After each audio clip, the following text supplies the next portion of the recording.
സംരംഭത്തിന് സാക്ഷ്യം വഹിക്കേണ്ടി വന്നത് ഇവിടെ വന്നിരിക്കുന്ന ഭക്തന്മാരായ നിങ്ങളുടെ സാന്നിധ്യത്തിലും എനിക്കുള്ള നന്ദി അറിയിക്കുകയാണ്. ഇന്ന് ഞാനിവിടെ പ്രഭാഷണ വിഷയമായി അവതരിപ്പിക്കുന്ന കൃതി അനുകമ്പ ദശകമാണ്. അതിനു മുൻപായി പൊതുവായ കുറച്ച് ചില കാര്യങ്ങൾ പറഞ്ഞുകൊണ്ട് തുടങ്ങാം.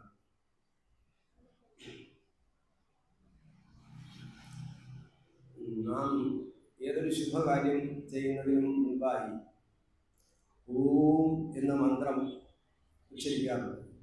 നാം എല്ലാം ചെയ്തു വരുന്നതാണ്. പക്ഷെ ഓമിൻ്റെ അതിൻ്റെ അർത്ഥത്തിൻ്റെ ആ വിപുല തലങ്ങളിലേക്ക് നമ്മൾ ചെന്നെത്തിയിട്ടില്ല എന്നുള്ളതാണ്. ഓം എന്നത് പ്രണവ മന്ത്രമാണ്, അതായത് നാദബ്രഹ്മമാണ്, ബ്രഹ്മപ്രതീകമാണ്, ബ്രഹ്മത്തിൻ്റെ പ്രതീകമാണ് ഓം. ഈ ദീപമെന്ന് പറയുന്നത് പരമാത്മാവിൻ്റെ പ്രതീകമാണ്. അപ്പോൾ അങ്ങനെയുള്ള ബ്രഹ്മം ഓം എന്ന് പറയുന്നത് ആ ഊമ എന്ന 3 അക്ഷരങ്ങളുടെ സംയോഗമാണെന്ന്, അല്ലെങ്കിൽ സൃഷ്ടിസ്ഥിതി സംഹാരത്തിന് കാരണമായ ബ്രഹ്മ വിഷ്ണു മഹേശ്വരന്മാരുടെ സംയോജിതമായ ഒരു രൂപമാണെന്ന് പറയും. പക്ഷേ അതിനൊക്കെ അപ്പുറത്തെ ഓം എന്ന് പറയുന്നത് നാമരൂപങ്ങൾ ഒന്നായിരിക്കുന്ന ഒരേ ഒരു വസ്തു ഓം മാത്രമേ ഉള്ളൂ. നാമവും രൂപവും ഏത് ഭാഷയിലും ഓം എന്ന് പറയുന്നത് എല്ലാം ഓം എന്ന് തന്നെയാണ്. ഇംഗ്ലീഷിലായാലും മലയാളത്തിലായാലും ഹിന്ദിയിലായാലും ഓം എന്ന് തന്നെയാണ് അതിനെ പറയുന്നത്.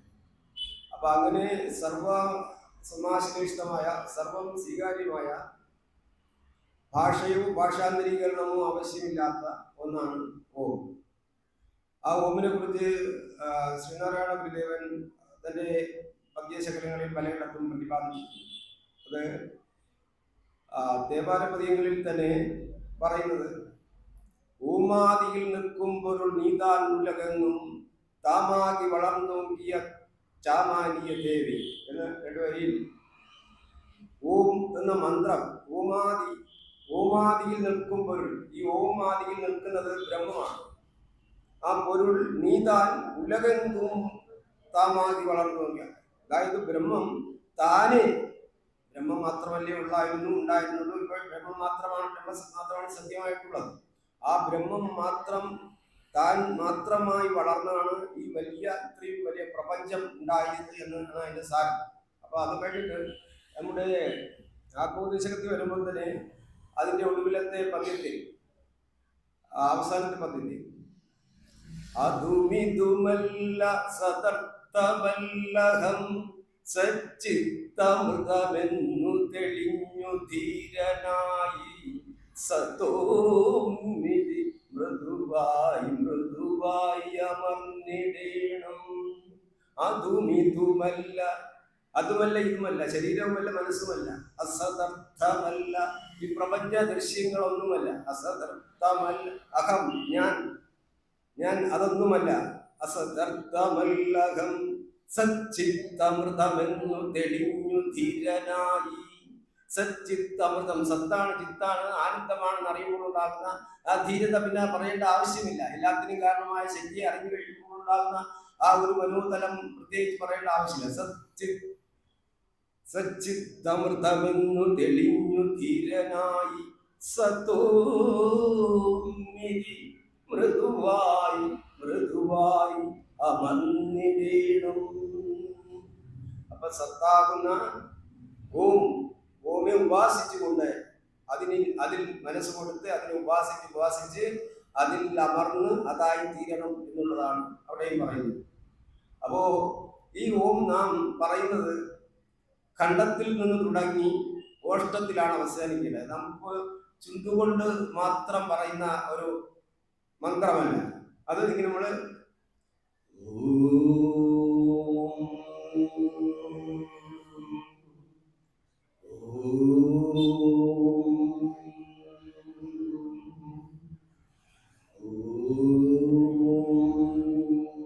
കണ്ടെത്തി തുടങ്ങി ഓഷ്ടത്തിൽ അവസാനിക്കേണ്ടതാണ്.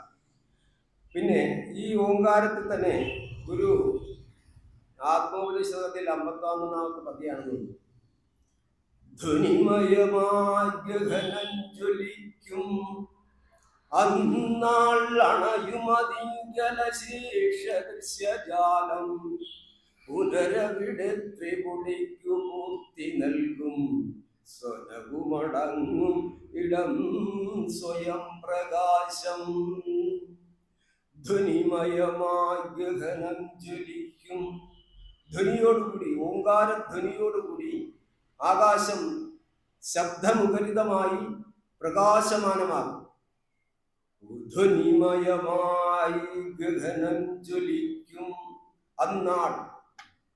ആ അന്നാൾ എന്ന് പറയുന്നത് കൽപ്പാന്ത്യത്തിൽ, ഒരു കൽപ്പമെന്ന് പറയുന്നത് നമ്മുടെ ഏകദേശ കണക്ക് പറഞ്ഞാൽ 1000 കോടി വർഷം, അതായത് 4 ചതുർയുഗം. ഒരു ചതുർയുഗം എന്ന് പറയുന്ന 4 യുഗങ്ങൾ ചേരുന്നത്, ത്രിത, ത്രേത, ദ്വാപര, കലി. ഈ 4 യുഗങ്ങൾ ചേർന്നതാണ് ഒരു ചതുർയുഗം. ഇങ്ങനെ 1000 ചതുർയുഗം ചേരുന്നതാണ് ഒരു കൽപ്പം. അപ്പൊ ഒരു കൽപ്പം എന്ന് പറയുന്ന ഉദ്ദേശം 1000 കോടി വർഷത്തോളം. അപ്പം ഭൂമിയുടെ നിലനിൽപ്പ് 1000 കോടി വർഷമാണ്. അത് കഴിയുമ്പോഴത്തേക്കും കൽപ്പാന്ത്യത്തിൽ പ്രളയം സംഭവിക്കും. അപ്പോൾ ഈ പ്രളയത്തിന്റെ കാര്യമാണ് ഇപ്പം പറയുന്നത്. അതിന്റെ ഉത്ഭവത്തിനെ ഇത് കഴിഞ്ഞിട്ട് പറയാം. പ്രളയത്തിലാണ് ധ്വനിമയമായി, അതായത് ഈ കാണപ്പെടുന്ന വസ്തുക്കൾ, അതായത് ഖര, ദ്രാവക, വാതക രൂപത്തിൽ നമ്മളിവിടെ കാണപ്പെടുന്ന സൂര്യനും ചന്ദ്രനും നക്ഷത്രങ്ങളും മലകളും ആഴിയും എന്നു വേണ്ട എല്ലാം ഉയർന്നറിവായി മാറിടുന്നു. അപ്പൊ ഇതൊക്കെ അലിയിച്ച് അതിസൂക്ഷ്മമായ തലങ്ങളിലേക്ക് മാറ്റുന്നതിനുള്ള ആ എനർജി ഓങ്കാരമാണ് അത് ഉണ്ടാക്കിയെടുക്കുക. ഓങ്കാരത്തിൽ കൂടിയാണ് സാധിക്കുന്നത്.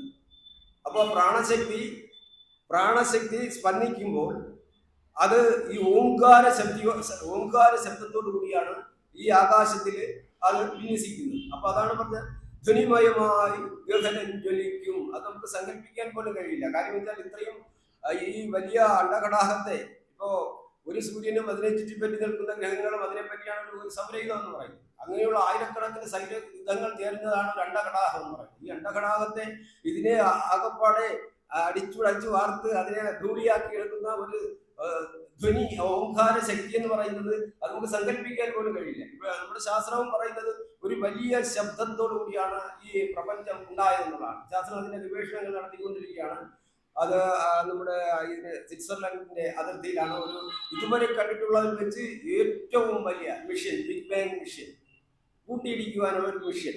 അതിന് വലിയ വലിയ ആനയേക്കാൾ വലിപ്പമുള്ള വലിയ മാഗ്നറ്റുകളൊക്കെ ഘടിപ്പിച്ചുകൊണ്ട് അതില് ഭൂമിക്ക് എത്രയോ 150 മീറ്ററോളം അടിയിലും അതിന്റെ അകലവും വീതിയൊക്കെ പറഞ്ഞാൽ അത് വളരെ കൂടുതലാണ്. അതായത് 20,000 ശാസ്ത്രജ്ഞന്മാർ, ഈ ലോകത്തുള്ള സർവ്വ രാജ്യത്തുമുള്ള 20,000 ശാസ്ത്രജ്ഞന്മാർ 20 കൊല്ലമായി പ്രവർത്തിച്ചു വരുന്ന ഈ പ്രപഞ്ചത്തിന്റെ ഉൽപ്പത്തി കണ്ടുപിടിക്കാനുള്ള ഭഗീരഥ പ്രയത്നത്തിൽ ഇപ്പോൾ അവർ ഒരു ബിഗ് ബാങ് മിഷൻ കണ്ടെത്തി അതിനെ അവർ ഭൂമിക്കടിയിൽ സ്ഥാപിച്ചുകൊണ്ട് ഹൈഡ്രോൺ കൊളൈഡർ എന്നാണ് എൻ്റെ പേര്. അപ്പോൾ ഇവർ ചെയ്യുന്നത് വെച്ചാൽ ഇലക്ട്രോണുകളുടെ തുടർച്ചയായുള്ള ബീം എന്ന് പറഞ്ഞാൽ കട്ടിക്ക് ഇങ്ങനെ അതിനറിയാലോ, ഇലക്ട്രോൺ ബീമിനെ തമ്മിലിടിപ്പിച്ച് അതിനെ എത്രയോ പ്രകാശത്തേക്കാൾ എത്രയോ വലിയ വേഗതയിൽ അതിനെ ക്രമപ്പെടുത്തി അതിനെ പായിച്ച് തമ്മിലിടിപ്പിച്ച് പ്രപഞ്ചത്തിന്റെ ഉൽപ്പത്തി സമയത്തുണ്ടായിരുന്ന ആ സാഹചര്യവും ആ പദാർത്ഥവും ഒക്കെ എടുത്തു അതിൽ നിന്ന് സത്യം കണ്ടെത്താനാണ് അവർ ശ്രമിച്ചുകൊണ്ടിരിക്കുന്നത്. അപ്പൊ ഞാൻ പറഞ്ഞു, ഇത്ര വലിയൊരു സംഘർഷം, ഒരു പ്രപഞ്ചത്തിന്റെ ഉൽപ്പത്തിയും അതിന്റെ തിരോധാനവും എന്ന് പറയുന്നത് ഇപ്പൊ ധ്വനിമയമായി ഗഗനം ജ്വലിക്കുമെന്നാണ് അണയും അതിങ്കിൽ അശേഷ ദൃശ്യജാലം. ഈ കാണപ്പെടുന്ന ദൃശ്യമായിട്ടുള്ളതല്ല, നമ്മുടെ സൂര്യനെയൊക്കെ ഭഗവാനായി അല്ലെങ്കിൽ ദേവനായും ഒക്കെയാണ് സങ്കല്പിച്ച് നമ്മൾ ചെയ്യുന്നത്. അപ്പോൾ ഇത് വാസ്തവത്തിൽ അവർക്കൊന്നും നിലനിൽപ്പില്ല. നമ്മുടെ ബ്രഹ്മാവിഷ്ണു മഹേശ്വരന്മാർ തന്നെ ദേവതകളാണ്. അവർക്കും പുണ്യം തീരുമ്പോഴത്തേക്ക് സ്വർഗമൊക്കെ കഴിഞ്ഞ് ഭൂമിയിൽ വരേണ്ടി വരും. അപ്പോ ഉള്ളത് എന്ന് വെച്ചാൽ ബ്രഹ്മം മാത്രമേ വേണം, ബ്രഹ്മാവല്ല, ബ്രഹ്മമാണുള്ളത്. അപ്പോ ധ്വനിമയമായ ഗഗനം ജ്വലിക്കുമെന്ന അണയും അതിങ്കൽ അശേഷ ദൃശ്യജാലം. ഈ കാണപ്പെടുന്ന സൂര്യനും ചന്ദ്രനും നക്ഷത്രങ്ങളും ഞാൻ പറഞ്ഞത് എല്ലാം അതായത് ഈ ഖര, ദ്രാവക, വാതക രൂപത്തിലുള്ള എല്ലാം സൂക്ഷ്മ രൂപത്തിലായി ആകാശരൂപവും അത്യാകാശരൂപമായ പരമാണു രൂപത്തിൽ ആകാശത്തിൽ വിലയും. അപ്പോൾ ഇവിടെ ഒന്നും പിന്നെ ബാക്കിയില്ല. അതാണ് പറഞ്ഞത് ധനിമയമായ ഗഹനം ജലിക്കുമെന്ന് അണയുമതിയെങ്കിൽ അശേഷിച്ച് പുനരവിടെ ത്രിപുടിക്ക് പൂർത്തി നൽകും. ഇപ്പോ ഇവിടെ ഇപ്പം ത്രിപുടി എന്ന് പറയുന്ന അറിയുന്ന ഞാനുണ്ട്, അറിയപ്പെടുന്ന നിങ്ങളുണ്ടോ, അറിയുന്ന വസ്തുവുണ്ട്, അറിവുണ്ട്. അപ്പോൾ ഈ അറിവ്, അറിയപ്പെടുന്ന വസ്തു, അറിവ്, ഇത് മൂന്നും, ഈ ത്രിപുടി മൂന്നും ഒന്നായി തീരുകയാണ്. അപ്പൊ അറിയാൻ ആളില്ല, അറിയാനും കേൾക്കാനും ഒന്നും ആളില്ല, അറിയപ്പെടുന്ന വസ്തുവില്ല, അറിവുമില്ല, മൂന്നും ഒന്നായി ത്രിപുടി. അവിടെ പിന്നെ ഇവിടെ നമുക്ക് സങ്കല്പിക്കാൻ പോലും ഒന്നുമില്ലാത്തൊരു അവസ്ഥയിലേക്ക് പോവുകയാണ്. മനസ്സിലായല്ലോ? ഒന്നുമില്ലെന്ന് വെച്ചാൽ ഒന്നുമില്ല. സംസാരിക്കാൻ ആരെങ്കിലും ഒരാൾ വേണ്ടേ, അല്ലെ രണ്ടുപേരും വേണ്ടേ? ഒരാളുമില്ല, രണ്ടാളുമില്ല, ഇവിടെ ഒരു സംഗതിയില്ല. അതിൽ നിന്നാണ് പിന്നെയാണ് 1000 കോടി വർഷങ്ങൾ കഴിയുമ്പോൾ, 1000 കോടി വർഷങ്ങൾ കഴിഞ്ഞ ശേഷമാണ് പിന്നെ അതിന്റെ ഉൽപ്പത്തി നടക്കുന്നത്. ഉൽപ്പത്തി ആദ്യം അതിന്റെ ഒരു ഇവിടെ വേറൊരു പദ്ധതി പറയുന്നത് അറിവിലിരുന്നൊരഹന്തയാദ്യം ഉണ്ടായി വരും. അറിവെന്ന് പറയുന്ന ബ്രഹ്മം. അപ്പൊ ഇനി അതിന്റെ ഉൽപ്പത്തിയാണ്. ഉൽപ്പത്തി ഇവിടെ പറഞ്ഞിട്ട് ഇതിൽ വയ്ക്ക് പോവാം. അപ്പൊ ഉൽപ്പത്തി എന്ന് പറഞ്ഞാൽ അറിവിലിരുന്നൊരഹന്ത ആദ്യം ഉണ്ടായി വരും. അറിവെന്ന് പറയുന്ന ബ്രഹ്മത്തിന് സ്വയം തന്നെ ഇപ്പം ബ്രഹ്മശക്തി ഉണർന്ന് സ്വയം തന്നെ അതിനൊരു അഹന്ത, ഞാനെന്ന ഒരു അഹന്ത ആദ്യം ഉണ്ടാകും. ആ അഹന്തയോടൊപ്പം തന്നെ ഞാൻ വന്നു കഴിഞ്ഞാൽ പിന്നെ എന്റേതെന്നുള്ള മറ്റൊരു അഹന്തയും ഉണ്ടാകും. അഹന്തയല്ല, ഇതെന്ത എന്നാണ് പറയുന്നത്. ഈ അഹന്തയും ഇതെന്തയും എന്ന് പറയുന്ന രണ്ട് ശക്തികൾ, ഇതിനെ നമ്മള് ശാസ്ത്രീയമായിട്ട് പറയുന്ന വിക്ഷേപശക്തിയും ആവരണശക്തിയും. അപ്പൊ വിക്ഷേപശക്തി, ആവരണശക്തി എന്ന് പറഞ്ഞാൽ ഇപ്പൊ ഇത് നമുക്ക് പറയാം അഹന്തയും അഭിമാനവും എന്ന് പറയാം. ഇത്രയൊക്കെ എനിക്കുണ്ട് എന്ന് കാണുമ്പോൾ ഉണ്ടാകുന്ന പുറമെ ഇത്രയൊക്കെ ഉണ്ട് എന്ന് പറയുന്ന, ഇന്നതൊക്കെ ഉണ്ടെന്ന് പറയുമ്പോൾ ഒരു അഭിമാനം ഉണ്ടല്ലോ, അതൊന്നും. മറ്റൊന്ന് ഞാൻ എന്നുള്ള ഭാവം, അഹന്ത. ഇത് രണ്ടും കൂടെ, രണ്ട് ശക്തികളും കൂടെ പ്രവഹിക്കുക. ബ്രഹ്മശക്തി സ്പന്ദിച്ച്, ബ്രഹ്മം നിശ്ചലമാണ്, നിർമ്മലമാണ്, ഉണ്ടായിരുന്നതാണ്, എക്കാലവും ഉണ്ടായിരിക്കുന്നതാണ്, നാശമില്ലാത്തതാണ്, അദ്വൈതമാണ്, അഖണ്ഡമാണ്. അപ്പോൾ അങ്ങനെയുള്ള ബ്രഹ്മശക്തി സ്പന്ദിക്കാൻ, ബ്രഹ്മത്തിൽ ശക്തി സ്പന്ദിക്കാൻ തുടങ്ങി. ബ്രഹ്മം ഉണർന്ന് ശക്തി സ്പന്ദിക്കാൻ തുടങ്ങുമ്പോഴാണ് ഈ ശക്തി രണ്ടായി മായയും ബ്രഹ്മവുമായി തീരുകയും പിന്നെ ഈ മായ തന്നെയാണ് ഈ രണ്ട് വിക്ഷേപാവരണ ശക്തികളായി മാറുന്നത്. അപ്പൊ ഈ ശക്തികൾ ഇങ്ങനെ മാറുന്ന അവസരത്തിൽ അവരൊരു കരാർ വെച്ചു. ഇവര് ത്രിഗുണങ്ങളുള്ളവരാണ്. ഈ ശക്തിക്ക് ത്രിഗുണങ്ങളുണ്ട്. ഭഗവാൻ എന്ന് പറഞ്ഞാൽ നിർഗുണനാണ്, നിരഞ്ജനാണ്, ആ രീതിയിലാണ്. അപ്പൊ ഭഗവാൻ അത് അംഗീകരിച്ചു കൊടുത്തു. എന്തായാലും ഈ പ്രപഞ്ചം നിർമ്മിക്കേണ്ട ആവശ്യകത ഉണ്ടല്ലോ. അപ്പൊ ഇനി പിന്നെ ത്രിഗുണാത്മികമായവര് ഈ രണ്ട് ശക്തികളിൽ ഒരു ശക്തി സ്പന്ദിച്ച് ആ ഭഗവാന് മറയ്ക്കാൻ അങ്ങ്. സ്പന്ദനം എന്ന് പറയുന്നത് അക്ഷരോദ്ഖം തതോ വായു. അക്ഷരം എന്ന ക്ഷരമില്ലാത്ത, നാശമില്ലാത്ത ബ്രഹ്മത്തിൽ നിന്ന് ഉദ്ഖം, ആകാശം എന്ന ഭൂതമാണ് ആദ്യം ഉണ്ടായത്. ഈ ആകാശത്തിൽ മറ്റു ഭൂതങ്ങളെല്ലാം ഉണ്ട് എന്നുള്ളതാണ്. മറ്റു ഭൂതങ്ങളെല്ലാം സൂക്ഷ്മതലത്തിൽ ഈ ആകാശത്തിലുണ്ട്. അപ്പൊ ആദ്യം ആകാശമുണ്ടായി. ആകാശത്തുണ്ടായതിനെ തതോ വായു ഈ ആകാശത്തിൽ വായു അല്ലെങ്കിൽ പ്രാണൻ, മുഖ്യ പ്രാണനെ ദൈവമഹിമ എന്ന് പറയും. ഈ പ്രാണൻ ആകാശത്തിൽ സ്പന്ദിച്ചാണ്. ആകാശത്തിൽ ശക്തി, അതിന്റെ ശക്തി സ്പന്ദനം കൊണ്ടാണ്, അതിന്റെ ശക്തി സ്പന്ദനത്തിന്റെ വേഗത അനുസരിച്ചാണ് ഈ പ്രപഞ്ച ഘടകങ്ങളെ ഉണ്ടാക്കി കാണിക്കുന്നത്. ഈ പ്രാണൻ സൂക്ഷ്മാവസ്ഥയിൽ, ഈ പ്രപഞ്ചം ആകാശത്തിൽ സൂക്ഷ്മാവസ്ഥയിൽ ഇരിക്കുകയാണ്. ഈ സൂക്ഷ്മാവസ്ഥയിൽ ഇരിക്കുന്ന ഈ പ്രപഞ്ചത്തെ പ്രകടമാക്കുന്നതിന് വേണ്ടി പ്രാണൻ സ്പന്ദിക്കാൻ തുടങ്ങുകയാണ്. ആ മുഖ്യ പ്രാണൻ സ്പന്ദിക്കാൻ തുടങ്ങി. അതിന്റെ സ്പന്ദന ക്രമം അനുസരിച്ച് ഓരോരോ ദൃശ്യങ്ങളും ഓരോരോ നമുക്ക് ഈ പ്രപഞ്ചത്തിൽ കാണപ്പെടുന്ന സർവ്വതും, സൂര്യനും ചന്ദ്രനും നക്ഷത്രങ്ങളും എല്ലാം അങ്ങനെ ഉണ്ടായിട്ടുള്ളതാണ്.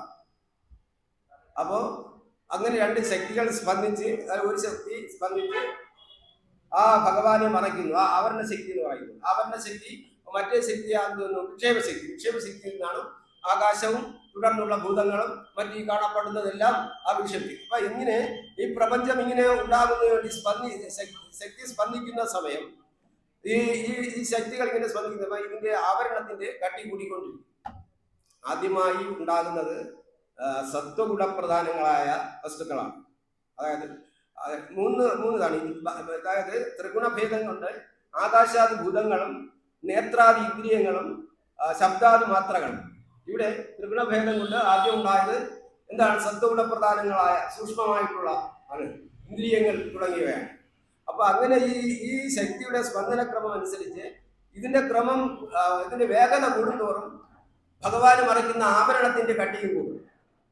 അതോടൊപ്പം ഈ വസ്തുക്കള് ഓരോരോ പുതിയ പുതിയ വസ്തുക്കളെ, ഈ പ്രപഞ്ച ഘടകങ്ങളെ അത് പ്രകടമാക്കിക്കൊണ്ടേയിരിക്കും. അപ്പോൾ ആകാശത്തിൽ ഈ വായു അല്ലെങ്കിൽ പ്രാണൻ സ്പന്ദിച്ചാണ് ഈ പ്രപഞ്ചത്തെ പ്രകടമാക്കുന്നത്. അങ്ങനെയാണ് അതാണ് ഈ പ്രപഞ്ചമായി നമ്മൾ ഇവിടെ കാണപ്പെടുന്നത്. ഈ ആകാശത്തിൽ പ്രാണശക്തി സ്പന്ദിച്ച്, അപ്പൊ ഇതെല്ലാം ആകാശത്തിൽ സൂക്ഷ്മാവസ്ഥയിൽ ഇരിക്കുന്നത് കൊണ്ടാണ് അതിനെ സാധ്യമാകുന്നത്. വീണ്ടും കൽപ്പാദ്യത്തിൽ വീണ്ടും ഇതെല്ലാം ഈ പറഞ്ഞ കണക്ക് നശിക്കുകയും 1000 കോടി വർഷം കഴിയുമ്പോൾ വീണ്ടും ഇതിങ്ങനെ ആവർത്തിച്ചുകൊണ്ടിരിക്കുന്നതാണ് പറയപ്പെടുന്നത്. അപ്പോ നമ്മുടെ ഗുരുവിനെ കുറിച്ച് എന്തെങ്കിലും കൂടി പറഞ്ഞിട്ട് ഞാൻ തുടങ്ങാം. അപ്പൊ ഈ പ്രാണനാണ് ഈ ലോകത്ത് എന്ത് സംഭവം ഉണ്ടായാലും, എന്ത് ശബ്ദമുണ്ടായാലും, എന്ത് കർമ്മം ഉണ്ടായാലും അതിന്റെ പിന്നിൽ പ്രവർത്തിക്കുന്ന ഒരേ ഒരു ശക്തി പ്രാണനാണ്. പ്രാണനില്ലാതെ ഇവിടെ ഒന്നും നടക്കില്ല. പ്രാണസ്പന്ദനമാണ് എന്നിൽ തന്നെ. ഇപ്പൊ അറിയാം, എനിക്ക് എന്റെ ശരീരധർമ്മങ്ങൾ നിർവഹിക്കുന്നത് പ്രാണനാണ്. ആ പ്രാണൻ എന്ന് വെച്ചാൽ 5 പ്രാണന്മാരെന്ന് പറയുന്ന പാലൻ, അപാലൻ, സമാനൻ, വ്യാലൻ, ഉദ്ധാരൻ. 5 പ്രാണന്മാരിലെ ഞാൻ ആഹാരം കടത്തി വിടുന്നത് പ്രാണന്റെ ശക്തിയിലാണ്. അപാനൻ എന്ന പ്രാണന്റെ ശക്തിയിലാണ് മനഃസർജനാദികൾ നടത്തുന്നത്. സമാനൻ എന്ന പ്രാണന്റെ ശക്തിയിലാണ് ദഹനം നടക്കുന്നത്. വ്യാലൻ എന്ന സംസാരത്തിന്റെ, ശബ്ദത്തിന്റെ, നിമിഷോന്മേഷാദികൾ, അതായത് നമ്മൾ കണ്ണടക്കി തുറക്കും ഉദാഹരണന്റെ പ്രവർത്തന ഫലമായിട്ടുണ്ടാകുന്നതാണ്. അപ്പൊ അങ്ങനെയുള്ള പ്രാണൻ ഇവിടെ എന്തുണ്ടായാലും അത് പ്രാണന്റെ ശക്തി സ്പന്ദനം കൊണ്ടാണ് നടക്കുന്നത്. അപ്പൊ ഗുരു ഒരിക്കല് വാടനപ്പള്ളിയിലാണ് കടൽക്കരയിലെ കുറെ വീടുകളൊക്കെ കടൽ കയറി നശിച്ചായിരുന്നല്ലോ. അങ്ങനെ ഒരു അത്ഭുതം ഗുരുവിന്റെ അത്ഭുത ഇതിൽ പറയുന്നില്ലേ? ആടാരപ്പള്ളിയില് കടൽക്കരയില് കുറെ സ്ഥലം, കുറെ വീടുകൾ അവർ പാടുപെട്ടൊക്കെ വെച്ച 4-5 വീടുകൾ കടല് അടിച്ച് അത് ഉപയോഗശൂന്യമാക്കി അവർക്ക് ജീവിക്കാൻ പറ്റാത്തൊരു അവസ്ഥയിലേക്കായി. അപ്പോൾ അവർ എന്ന് പറഞ്ഞു, അവർ നേരെ ഗുരുവിനെ കാണാൻ പോയി, ശിവഗിരിയിൽ പോയി ഗുരുവിനോട് കാര്യം നടത്തിച്ചു. ഇങ്ങനെ നമ്മൾ വളരെ ബുദ്ധിമുട്ടി ഉണ്ടാക്കിയതാണ്, എല്ലാം നശിച്ചു പോയി, ഇനിയിപ്പോൾ എന്തായി? അപ്പോൾ ഗുരു പറഞ്ഞു, നാം പറഞ്ഞാൽ കടൽ അനുസരിക്കുമോ എന്ന് ചോദിച്ചു. അപ്പോൾ അതിന് മറുപടിയായി പറഞ്ഞു, അവിടെ നിന്ന് വന്നാൽ മാത്രം മതി. ഗുരു ഒന്ന് വന്നാൽ മാത്രം മതി. ഗുരു ഉടനെ ബോധാനന്ദ സ്വാമിയെ വിളിച്ചു വരുത്തി. അവിടെ ഇവരുടെ കൂടെ പോകും. അവിടെ ചെന്ന് കടപ്പുറത്ത് കടലിന് കുറുകെ അവിടെ ചെന്ന് കിടന്നോളാൻ പറഞ്ഞു, ഞാൻ പിന്നെ എത്തിക്കോളാം. അപ്പോ ഗുരുവിന് ഈ സിദ്ധന്മാർക്ക്, ഗുരു എന്ന് പറയുമ്പോഴത്തേക്ക് അവർക്ക് മറ്റു കഴിവുകളൊക്കെ ഉണ്ട്. സിദ്ധൻ എന്ന് പറഞ്ഞാല് അണിമ, മഹിമ, ഗരിമ, ലഹിമ, ഈശത്വം, അശുദ്ധ്യം, പ്രാപ്യം തുടങ്ങി, പ്രാകാശ്യം, പരഹൃദയജ്ഞാനം തുടങ്ങി കുറെ അറിവുകൾ, അവർക്ക് അത്ഭുത സിദ്ധികൾ അവർക്കുണ്ട്. അപ്പൊ ഈ പ്രാണനെ നിയന്ത്രിച്ച സിദ്ധന്, ഞാൻ പറഞ്ഞ ഈ പ്രാണായാമത്തിലൂടെ ഈ പ്രാണനെ നിയന്ത്രിച്ച് പ്രാണനെ നിയന്ത്രിച്ച് തന്നെ പ്രാണനെ സ്വാധീനിച്ച്, അല്ലെങ്കിൽ ഈ പ്രാണായാമത്തിലൂടെ പ്രാണനെ നമ്മുടെ കൈപ്പിടിയിൽ ഒതുക്കാൻ കഴിഞ്ഞാൽ നമുക്ക് ഈ പ്രപഞ്ചത്തിലുള്ള എന്തിനേയും നിയന്ത്രിക്കാമെന്നാണ് പറയുന്നത്. പ്രാണനെ നിയന്ത്രിക്കാൻ കഴിഞ്ഞാൽ ഈ പ്രപഞ്ചത്തിലുള്ള ഏതൊരു വസ്തുവിനെയും നമുക്ക് നിയന്ത്രിക്കാമെന്നാണ് പറയുന്നത്. അങ്ങനെയാണെങ്കിൽ ഇപ്പോ ആ പ്രദേശത്ത് പ്രാണൻ എന്ന് പറയുന്ന കാറ്റ് മാറിക്കൊടുക്കുമ്പോഴാണ്, ന്യൂനമർദ്ദം ഉണ്ടാകുമ്പോഴാണ് അവിടെ വെള്ളം അടിച്ചു കയറുന്നത്. അത് സ്വാഭാവികമായിട്ട് നമുക്കറിയാം. അപ്പൊ പ്രാണനെ അവിടെ ന്യൂനമർദ്ദം ഉണ്ടാകാതെ പ്രാണനെ, ആ കാറ്റിനെ അവിടെ നിർത്താനുള്ള യോഗികളുടെ കഴിവ് അതാണ് അവിടെ പ്രകടമായിട്ടുള്ളത്. യോഗിക്ക് അത് ചെയ്യാനുള്ള കഴിവ് സിദ്ധന് ഉണ്ടാകും. അപ്പൊ അവിടെ വായുവിനെ അവിടെ നിർത്തി, പിന്നെ അവിടെ വെള്ളം വരേണ്ട ആവശ്യമില്ല. വെള്ളം വരില്ല, വായു പോയാലല്ലേ വെള്ളം വരുള്ളൂ, അല്ലെ? അങ്ങനെയല്ലേ വരുള്ളൂ. അപ്പൊ ആ സിദ്ധി വന്നു. ഗുരുവിനെ കുറിച്ചുള്ള മറ്റു കാര്യങ്ങളെല്ലാം നാം പുറമേ പറയുന്നവർ അറിഞ്ഞാണ് നാം കുറെ കാര്യങ്ങൾ ഗ്രഹിക്കുന്നത്. നമുക്ക് വാസ്തവത്തിൽ കൂടുതലായിട്ട് അറിഞ്ഞൂടാ എന്നുള്ളതാണ്. ഗുരുവിന്റെ കൂടെ ഗുരു ശിഷ്യനായിട്ട് കുറെ നാളിരുന്ന CF ആൻഡ്രൂസ് ആണ്. അദ്ദേഹം പറഞ്ഞ വാക്കുകൾ കേൾക്കുമ്പോൾ നമുക്ക് രോമാഞ്ചം ഉണ്ടാകുകയാണ്. ഗുരുവിനെ കുറിച്ച് പറഞ്ഞത് എന്താണ് പറഞ്ഞത്? നാം ദൈവത്തെ മനുഷ്യരൂപത്തിൽ കണ്ടു എന്നല്ലേ പറഞ്ഞു. നാം ദൈവത്തെ മനുഷ്യരൂപത്തിൽ കണ്ടു എന്നാണ് പറഞ്ഞത്. ആ വാക്ക് തന്നെ ആലോചിച്ച് നോക്കുക. എല്ലാ രീതിയിലും ഒരു ദൈവത്തിന്റെ സ്ഥാനമാണ് അയാളുടെ മനസ്സിൽ ഗുരുവിനെ കുറിച്ചുള്ളത്. അതാണ് ദൈവത്തെ നാം മനുഷ്യരൂപത്തിൽ, അത് മറ്റാരുമല്ല ദക്ഷിണേന്ത്യയിൽ ശിവഗിരിയിലുള്ള ശ്രീനാരായണ ഗുരുവല്ലാതെ മറ്റാരുമല്ല എന്നാണ് പറഞ്ഞത്. അപ്പോൾ അങ്ങനെ ഗുരുവിനെ കുറിച്ച് പറഞ്ഞിട്ടുള്ള മറ്റേ നമ്മുടെ ഇവിടെ രവീന്ദ്രനാഥ് ടാഗോർ ഒരിക്കൽ വന്നിരുന്നല്ലോ. അപ്പോൾ അദ്ദേഹം വിദ്വാനാണ്, കലാകാരനാണ്, നോബൽ സമ്മാന ജേതാവാണ്, നാടകകർത്താനാണ്, സംഗീതജ്ഞനാണ്, സർവകലാവല്ലഭനാണ്. അദ്ദേഹം പോലും ഗുരുവിനെ കുറിച്ച് പറഞ്ഞ ഭാഷ അത് ആ ഡയറിയിൽ കുറിച്ചിട്ടുണ്ട്. പക്ഷേ അത് ഇംഗ്ലീഷിലാണെന്ന് മാത്രം. ഞാൻ എൻ്റെ ഇതിൽ ഉണ്ടാകുന്ന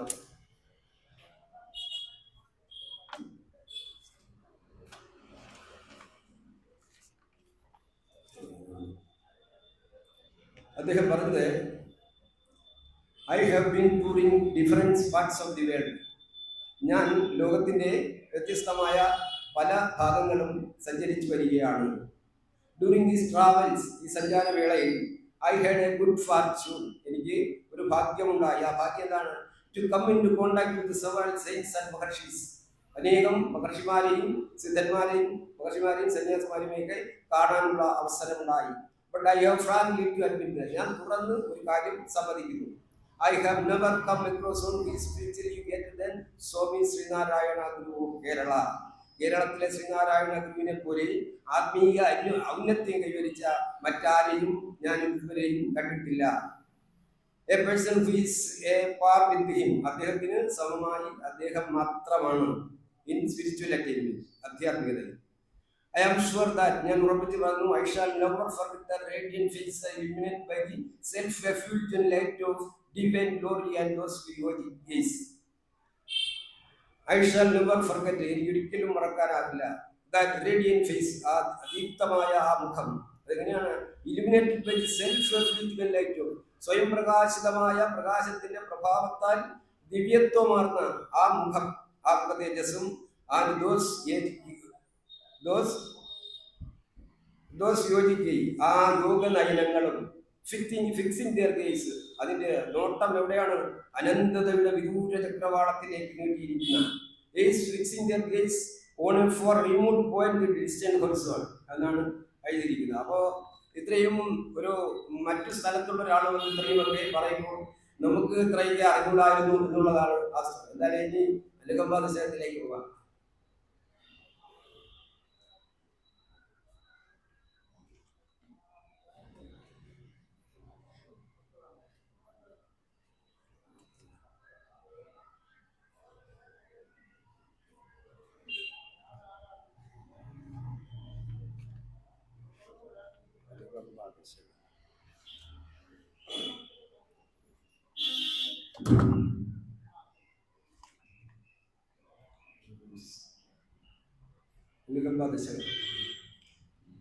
ഒരു പീഠയെറുമ്പിനും വരുത്തരുതെന്നുള്ളനുകമ്പയും സദാ കരുണാകര നൽകുള്ളിൽ തിരുമൈ വിട്ടകലാത ചിന്തയും. ഒരു പീഠയെറുമ്പിനും, ഒരു പീഠ എന്ന് പറഞ്ഞാൽ വേദന, ദുഃഖം, നോവ് എന്നൊക്കെ പറയാം. ഒരു പീഠ, ഒരു ദുഃഖം, ഒരു ഉറുമ്പിന് ഒരു പീഠ പോലും, ഒരു ഉറുമ്പിന് പോലും ഒരു പീഠ ഉണ്ടാകരുതെന്ന്. അപ്പൊ ഒരു പീഠ എറുമ്പിനും വരുത്തരുതെന്നുള്ള അനുകമ്പയും. വരുത്തരുത് ആരോടാണ് പറയുന്നത്? അപ്പോ ഒരു വരുത്തരുതെന്നും ആരോടോ പറയുകയാണ്. കാരണം നമുക്കറിയാം, ഈ ഭൗതിക തലത്തിൽ ഇപ്പോ ഒരുപാട് സംഭവങ്ങൾ ഉണ്ടാകും. ഈ സംഭവങ്ങളൊന്നും നമ്മുടെ നിയന്ത്രണത്തിൽ അല്ല. നമ്മുടെ ജീവിതം പോലും നമ്മുടെ നിയന്ത്രണത്തിലല്ല. നമ്മുടെ ശ്വാസഗതി പോലും നമ്മുടെ നിയന്ത്രണത്തിലല്ല. നമ്മുടെ ചലനം പോലും നമ്മുടെ നിയന്ത്രണത്തിലല്ല. അപ്പോൾ അങ്ങനെ നിയന്ത്രണത്തിലല്ലാത്തത് കൊണ്ടാണ് എല്ലാത്തിനും കാരണമായ ആ മഹാശക്തിയെ സദാ കരുണാകര എന്നാണ് ഇവിടെ ഗുരു സംബോധന ചെയ്തിരിക്കുന്നത്. അതായത് കരുണാകരൻ എന്ന് വെച്ചാൽ കരുണയെ ചെയ്യുന്നവൻ എന്നാണ്. പക്ഷെ കരുണയുടെ സാഗരമായ ആ ഭഗവാനെ തന്നെ ഏൽപ്പിക്കുകയാണ് ഗുരു. അതായത് സദാ കരുണാകര നൽകുക ഉള്ളിൽ മനസ്സിൽ നൽകുള്ളിൽ നിൻ തിരുമൈ വിട്ടകലാതെ ചിന്തയും. അപ്പോൾ നൽകു ഉള്ളിൽ, ഇത് ഗുരുവിന്റെ ഉള്ളിലാണോ നമ്മുടെ ഉള്ളിലോ എന്നുള്ളതല്ല, ഇത് ഏവരുടെയും ഉള്ളിൽ. അതാണ് ഗുരു ഉദ്ദേശിച്ചിട്ടുള്ളത്. സർവ്വജനങ്ങളുടെയും ഉള്ളിൽ അങ്ങനെ ഒരു ചിന്ത വരുമ്പോഴാണ് നമുക്ക് സന്തോഷമായി സമഭാവനയോടുകൂടി പ്രശ്നങ്ങളൊന്നുമില്ലാതെ ശാന്തമായി ജീവിക്കുവാനുള്ള ഒരു അന്തരീക്ഷം ഉണ്ടാകും. അത് എല്ലാവർക്കും ഉണ്ടാകണമെന്നുള്ളതാണ്. അപ്പൊ ഒരു പീഠ എറുമ്പിനും വരുത്തരുത്, എറുമ്പിന് പോലും. അപ്പൊ എറുമ്പിന് അതിലെ തെറ്റിദ്ധരിച്ച് എറുമ്പിന് മാത്രം ആണ് ഉദ്ദേശിച്ചിരിക്കുന്ന എന്നുള്ളതല്ല. എറുമ്പിനും എന്ന് പറയുന്ന അവിടെ ഒരു വലിയ അർത്ഥമുണ്ട്. ആ എറുമ്പിന് പോലും ഉണ്ടാകരുത്. ഇപ്പോ അതിന് ഉദാഹരണം പറഞ്ഞാൽ, കൊല്ലുന്ന ചൂടിനാൽ മാമരം മേകുന്നു. പുല്ലിന്റെ കാര്യങ്ങൾ എന്ത് ശരി അല്ല, കൊല്ലുന്ന ചൂടിനാൽ മഹാമരങ്ങൾ വെന്തെരിയുന്നു. പുല്ലിന്റെ കാര്യം പറയണം എന്ന് പറഞ്ഞ കണക്ക് ഉറുമ്പിന്റെ കാര്യം പറഞ്ഞാൽ പിന്നെ മറ്റൊന്നിന്റെയും കാര്യം പറയേണ്ട ആവശ്യമില്ല. ഒരു പീഠ എറുമ്പിനും വരുത്തരുതെന്നുള്ള അനുകമ്പയും സദാ എല്ലായ്പ്പോഴും 24 മണിക്കൂർ ഉണ്ടെങ്കിൽ 24 മണിക്കൂർ ആണ് സദാ പ്രയാണം. അതായത് ഉറങ്ങുമ്പോഴും കിടക്കുമ്പോഴും ഇരിക്കുമ്പോഴും നടക്കുമ്പോഴും ഉണ്ണുമ്പോഴും എന്നല്ല, മറ്റു ജോലികൾ ചെയ്യുമ്പോഴും സദാ ഭഗവാനെ സ്മരിച്ചുകൊണ്ടിരിക്കുന്ന ഒരവസ്ഥ എന്ന് പറയുന്നത്, അങ്ങനെ ചെയ്യുന്നവർക്ക് അന്ത്യത്തിൽ സമാധിയിൽ അവർക്ക് ഈശ്വരനിൽ ലയിക്കാൻ കഴിയുമെന്നാണ് പറയുന്നത്. കാര്യം വെച്ചാൽ അങ്ങനെ 24 മണിക്കൂറും പറയുന്നവർക്ക് ആ മൃത്യു സമയത്തും മരണസമയത്തും അത് തന്നെ വരും. അതേസമയം അതിന് കൃത്രിമമായിട്ട് ആ സമയത്ത് ഭഗവാനെ വിളിക്കാൻ വിചാരിച്ചാൽ ഒരു കളിയും കിടക്കില്ല. 24 മണിക്കൂറും വിളിക്കുന്നവർ ആ സമയത്തും വിളിച്ചിരിക്കും, അതിൽ തർക്കമൊന്നുമില്ല. അപ്പൊ ഒരു പീഠയെറുമ്പിനും വരുത്തരുതെന്നുള്ള അനുകമ്പയും, അത് ഒരു അനുകമ്പയാണ്. ഇങ്ങനെ സഹജീവികളോടുള്ള അനുകമ്പ, എന്താണ് പറയുന്ന സഹജീവികളോടുള്ള അനുകമ്പ, ഭൂതത അല്ലെ, ഭൂതത എന്നൊക്കെ പറയും. അപ്പോൾ അത് ഉണ്ടാകുന്നതിന് വേണ്ടി ഗുരു ഭഗവാനോട് സദാ കരുണാകര നൽകുള്ളിൽ നിൻ തിരുമൈ വിട്ടകലാത്ത ചിന്തയും. ഇവിടെ ഒരു വലിയ ഭക്തിയുടെ തലമാണ് വരുന്നത്.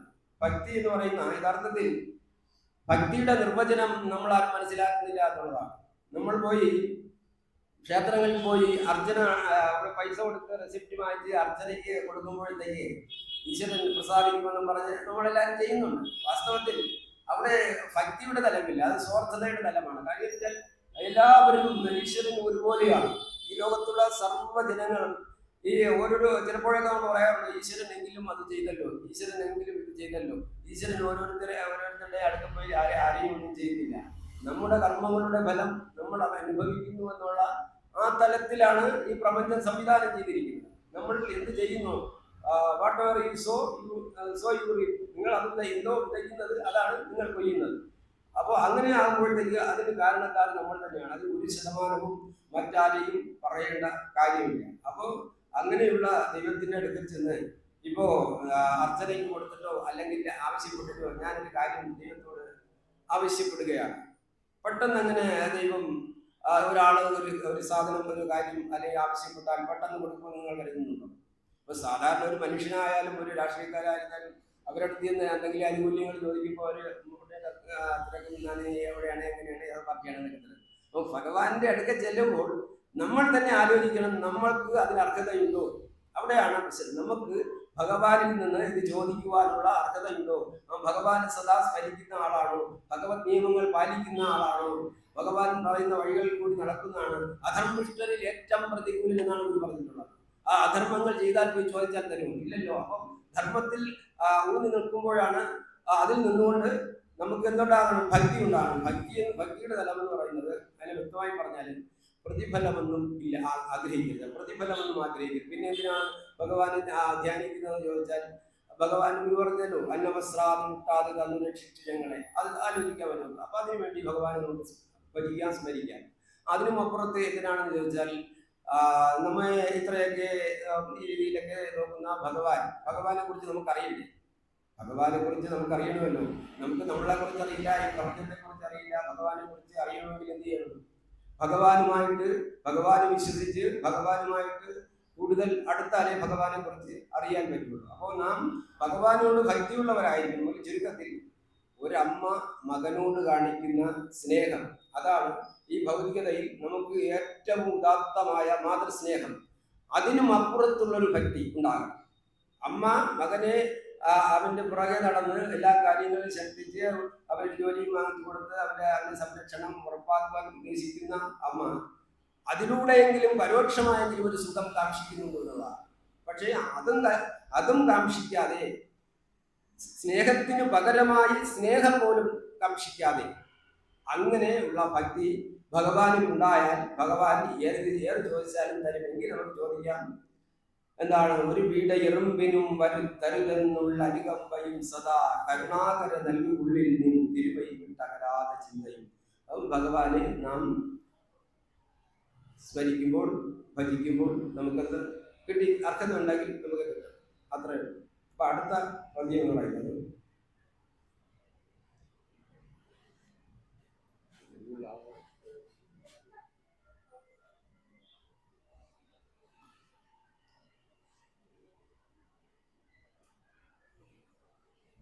അടുത്ത് പറയുന്ന അരുളാൽ വരും ഇമ്പം.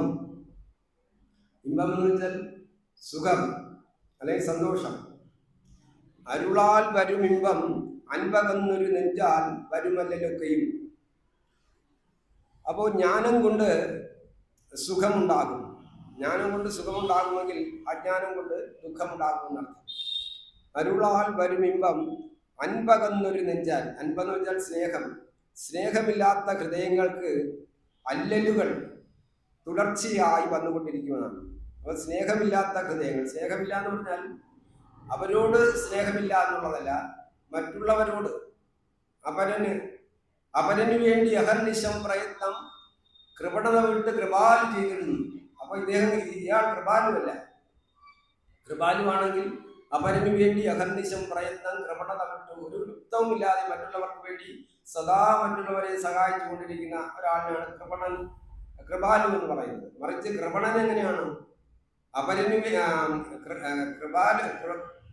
കൃപണൻ ചെയ്യുന്നത് എന്തെന്ന് വെച്ചാൽ, കൃപണൻ അധോന്മുഖനായി കിടന്ന് തന്റെ സ്വാർത്ഥമായ സുഖത്തിന് വേണ്ടി കിടന്ന് സർവദാ കൃപണൻ അധോന്മുഖനായി കിടന്ന് ചെയ്യും അപജയ കർമ്മം അവന് വേണ്ടി മാത്രം. അപ്പൊ ഇവിടെ ഇതൊന്നുമല്ല. ഇവിടെ പറയുന്നത് അരുളാൽ വരും ഇമ്പം അൻപകന്നൊരു നെഞ്ചാൽ വരും അല്ലലൊക്കെ. അങ്ങനെ അപ്പോ അദ്ദേഹത്തിന് ആ സ്നേഹം ഇല്ലാത്തതിനുള്ള കാരണം നാം അന്വേഷിക്കുമ്പോഴത്തേക്ക് ആത്മബോധം, അതായത് ആത്മാവിനെ കുറിച്ചുള്ള അറിവില്ലായ്മയാണ്. ആത്മാവിനെ കുറിച്ച് അറിയുമ്പോൾ നമുക്ക് മനസ്സിലാകും ഏകമായ ആ പരമാത്മക സ്വരൂപന്റെ പ്രതീകങ്ങളാണ് നാം ജീവാത്മാക്കളായ നാം എല്ലാം എന്ന് അറിയുമ്പോൾ, ഇതെല്ലാം ഒന്നാണെന്ന് ഏകമായാണ് എന്നറിയുമ്പോൾ ഒരു സമഭാവനയും ഒരു ഏകത്വ ബോധവും നമ്മളിൽ ഉണ്ടാകും. അങ്ങനെ ആ സാമാന്യമായ അറിവിൽ പോലും നമുക്ക് ആ അറിവ് വെച്ചുകൊണ്ട് തന്നെ മറ്റൊരാളോട് ഒരു ചെറിയ സ്നേഹമെങ്കിലും ഉണ്ടാകും. പക്ഷേ ഇവിടെ അതും ഉണ്ടാകുന്നില്ല. കാരണം എന്താന്ന് പറഞ്ഞാൽ ഇരുൾ അൻപിനെ മാറ്റുമല്ലിൻ. പൂർണ്ണമായും അന്ധകാരത്തിൽ കിടക്കുന്ന ഒരാളിന് ഇരുൾ അൻപിനെ മാറ്റും. അജ്ഞതയിൽ കിടക്കുന്ന ഒരാളിന് ഇരുള് അൻപിനെ മാറ്റും.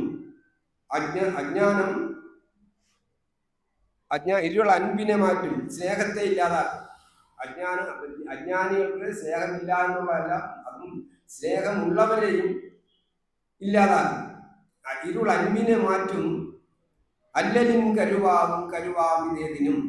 അപ്പൊ അങ്ങനെ നോക്കുമ്പോൾ ആത്മാവിനെ കുറിച്ച് അറിയില്ല, പരമാത്മാവിനെ കുറിച്ച് അറിയില്ല, സത്യമായുള്ള വസ്തുവിനെ അറിയില്ല, പിന്നെ അറിയുന്നത് അസത്യമായ ഈ പ്രപഞ്ചത്തെ കുറിച്ചാണ്.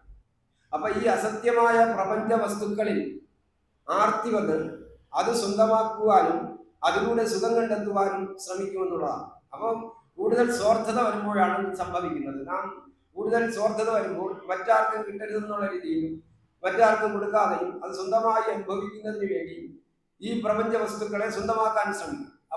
അപ്പോഴും അറിവില്ലാത്തത് കൊണ്ടാണ് അത് ചെയ്യുന്നത്. കാരണം എന്തെന്ന് പറഞ്ഞാൽ ഈ വസ്തുക്കളൊന്നും ഒരിക്കലും സ്വന്തമായി ഇരിക്കുകയില്ല, നമ്മുടെ കൂടെ നിൽക്കുകയില്ല. നമ്മുടെ കൂടെ നിൽക്കുന്ന വസ്തുവാണെങ്കിൽ അത് ജനനം മുതൽ മരണം വരെയും മരണത്തിന് ശേഷവും നമ്മളവിടെ ഉണ്ടാകും. അപ്പൊ എല്ലായ്പ്പോഴും നമ്മളെ കൂടെ ഉണ്ടാകുന്നതല്ല, ഇത് നശ്വരമാണ്, ഇത് സത്യമല്ല എന്നുള്ള തിരിച്ചറിവ് ഇല്ല എന്നുള്ളതാണ് ഒരു കാര്യം. മറ്റൊരു കാര്യം,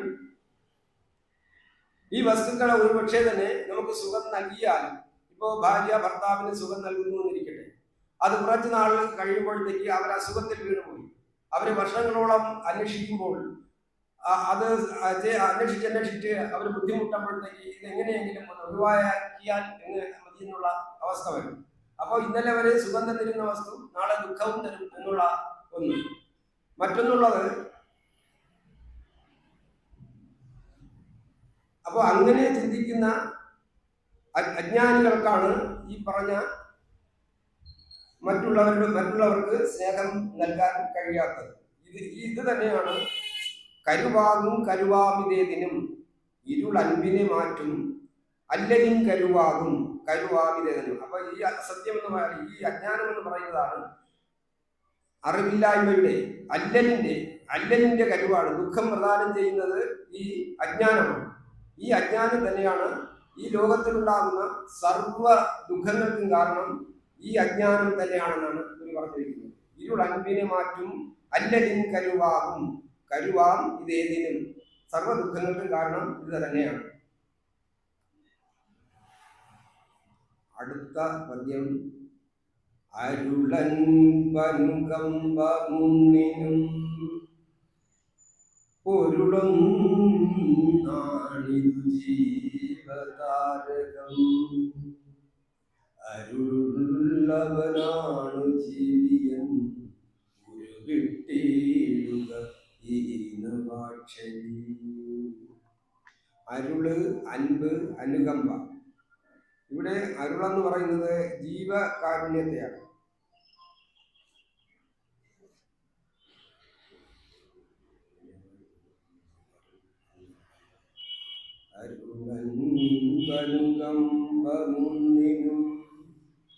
അരുള്, അൻപ്, അനുകമ്പ. ജ്ഞാനം, സ്നേഹം, അനുകമ്പ. ഇത് മൂന്നിനും പൊരുളൊന്നാണ്. ഇതിന് മൂന്നിനും പൊരുളായിട്ടുള്ള ഒരേ ഒരു വസ്തുവാണ് സത്യം. അത് ജീവതാരകം. അപ്പൊ സത്യത്തെ അറിയുന്നതാണ് ജീവതാരകം. സത്യം അറിയുമ്പോൾ ഈ പ്രപഞ്ചത്തിന്റെ സത്യം ആത്മാവിനെ കണ്ടെത്തുക, അതായത് ആത്മസാക്ഷാത്കാരം, എല്ലാത്തിനും കാരണമായ ആ ഈശ്വരനെ അറിയുമ്പോൾ ആണ് നമ്മൾ സത്യം ശരിക്കും അറിയുന്നത്. ഇപ്പോൾ നമ്മൾ പല കാര്യങ്ങളും അറിയുന്നത് അതിനെ സത്യമെന്ന് പറയാൻ പറ്റില്ല. പക്ഷെ ഈ യഥാർത്ഥ സത്യം എന്ന് പറയുന്നത് ഈശ്വരനാണ്. ഈശ്വരനെ കുറിച്ച് അറിയുക എന്ന് പറഞ്ഞാൽ ഈശ്വരനെ കുറിച്ച് ഈശ്വര സാക്ഷാത്കാരം ഉണ്ടാകുക. ഈശ്വര സാക്ഷാത്കാരം എന്ന് പറഞ്ഞാൽ ഈശ്വരൻ നമ്മൾ പ്രത്യക്ഷമായി നേരിൽ കണ്ട് അനുഭവിക്കുക. ഗുരുവിനെ പോലെ ഒരു കോടി ദിവാകരനും തീയരുമ്പടി വാരക നീലലാദികൾ പുലർന്നു വരുന്നതിന് വടി ബന്ധുമിരുന്നു വിളങ്ങിക്കിടുന്ന ആ അനുഭവമാണ് ഈ ആത്മാതത്വത്തെ കാണുമ്പോൾ ഉണ്ടാകുന്ന അനുഭവം. അപ്പോ അരുളൻപ് അനുകമ്പ മൂന്നിനും പൊരുളൊന്നാണ് അതിജീവതാരകം. അങ്ങനെ ആത്മസത്യത്തെ കണ്ട് അനുഭവിച്ചറിഞ്ഞവർക്ക് പിന്നെ ദുഃഖമില്ല. ജീവതാരകം, സംസാര സാഗരത്തിൽ നിന്നും അവർ മറികടന്നിരിക്കുകയാണ്. ഈശ്വരനെ അറിഞ്ഞവർക്ക് പിന്നെ സർവ്വതും അറിഞ്ഞു കഴിഞ്ഞവർക്ക് ഈ സംസാര സാഗരത്തിൽ അവർ മുങ്ങുന്നില്ല, മുങ്ങേണ്ട കാര്യമില്ല. അവരുടെ മനസ്സ് പിന്നെ എങ്ങനെയാണ്? അവരുടെ മനസ്സ് തന്നിൽ നിന്ന് അന്യമല്ലാതെ എന്ന് കാണുന്നു സർവവും. ഈശ്വര സാക്ഷാത്കാരം നേടിയ ഒരാളെ സംബന്ധിച്ചിടത്തോളം ഈ ലോകത്തുള്ള സർവ ആളുകൾ തന്നിൽ നിന്ന് അന്യമല്ല, ഒരാൾ പോലും അന്യമല്ല, തന്നിൽ നിന്ന് അന്യമല്ലാതെ എന്നും കാണുന്നു സർവവും. സർവ്വതിനെയും തന്നിൽ നിന്ന് അന്യമല്ലാതെ കാണുന്നു വെച്ചാൽ എല്ലാം ഒന്നായി കാണുന്നു. തന്നിൽ നിന്ന് അന്യമല്ലാതെ എന്ന് കാണുന്നു സർവവും. അന്നേത് ശോകം അന്നേത് മോഹം ഏകത്വ ദൃക്കിന്. അങ്ങനെ ഏകമായി കാണുന്ന ആ മഹത് വ്യക്തിക്ക് ശോകവുമില്ല, മോഹവുമില്ല, ദുഃഖവുമില്ല, ഒന്നുമില്ല. അങ്ങനെ ഉള്ള ഒരു മനസ്സ് ഉണ്ടായാൽ അയാളാണ് ഇവിടെ അറിവുള്ളവനാണ് ജീവി. യഥാർത്ഥത്തിൽ ജീവിക്കുന്നത് ആ ആത്മസാക്ഷാത്കാരം കൈവരിച്ച ആളാണ് ഇവിടെ ജീവിക്കുന്നത്. മറ്റെല്ലാവരും മരിച്ചു ജീവിക്കുകയാണ്.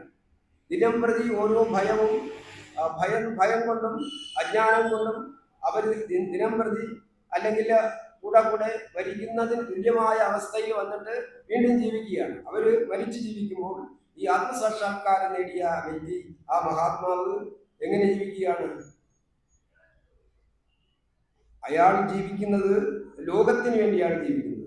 ലോകർക്ക് ഉപകാരം ചെയ്യുന്നതിന് വേണ്ടി ഏത് സമയവും ഒരുങ്ങി നിൽക്കുകയാണ്. അങ്ങനെയുള്ള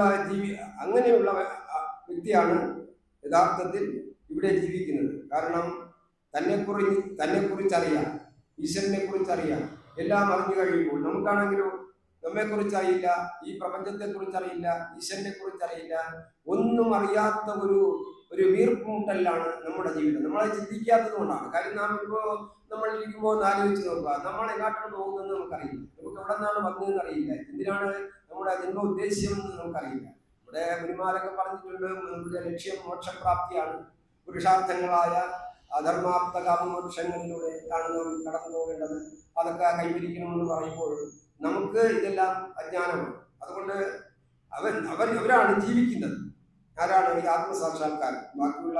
ബാക്കിയുള്ളവർ ജീവിക്കുകയല്ല, അവര് ഈ ജഡവസ്തുക്കളിൽ ഭ്രമിച്ച് അതിനെ സ്വന്തമാക്കുവാനായി ശ്രമിക്കുന്നതിനിടയിൽ മതമാത്സര്യങ്ങളും രാഗദ്വേഷങ്ങളും അതിനപ്പുറമായി പ്രതികാര ചിന്തയുമൊക്കെ ഉണ്ടായി ജീവിതം ആകെ കലുഷിതമായി ദുഃഖപൂർണമായ ഒരു ജീവിതത്തിന് തുടക്കം കുറിക്കുകയാണ്. അതുപോലെ അരുളില്ലയതെങ്കിലസ്ഥിതോൽ സ്ഥിരനാറുന്നൊരുടമ്പുതാനവൻ, അരുളില്ലയതെങ്കിലസ്ഥിതോൽ സ്ഥിരനാറുന്നൊരുടമ്പുതാനവൻ, മരുവിൽ പ്രവഹിക്കുമമ്പു അപുരുഷൻ നിഷ്ഫലഗന്ധ പുഷ്പമാം. അരുളില്ലയതെങ്കിൽ, കാരുണ്യമില്ലെങ്കിൽ, അൻപില്ലെങ്കിൽ, അനുകമ്പയില്ലെങ്കിൽ, അല്ലെങ്കിൽ കാരുണ്യമില്ലെങ്കിൽ, അരുളില്ലയതെങ്കിൽ അസ്ഥി തോൽ സിര. അസ്ഥി അറിയാം, തോലും അറിയാം, സിര എന്ന് പറഞ്ഞാലും അറിയാം, ഞരം.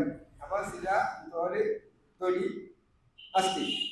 ഇത് ഇവിടെ ഒരു പദ്യം, ഒരു ശ്ലോകത്തിന് വേണ്ടി 3 കാര്യം പറഞ്ഞു പോകുന്നത് എന്നേ ഉള്ളൂ. അതിന്റെ യഥാർത്ഥമായി പറയാമെന്നാൽ കുറച്ച് അധികം സാധനങ്ങൾ നമ്മുടെ ശരീരത്തിലുണ്ട്. 96 തത്വങ്ങളും 22,000 സൂക്ഷ്മനാഡികളും അതിസൂക്ഷ്മമായ 3,00,000 പരം ചെറുസൂക്ഷ്മമായ നാഡികളും 360 അസ്ഥികളും 96 തത്വങ്ങളും ഒക്കെ അടങ്ങിയ ഒരു മഹായന്ത്രമാണ് മനുഷ്യൻ.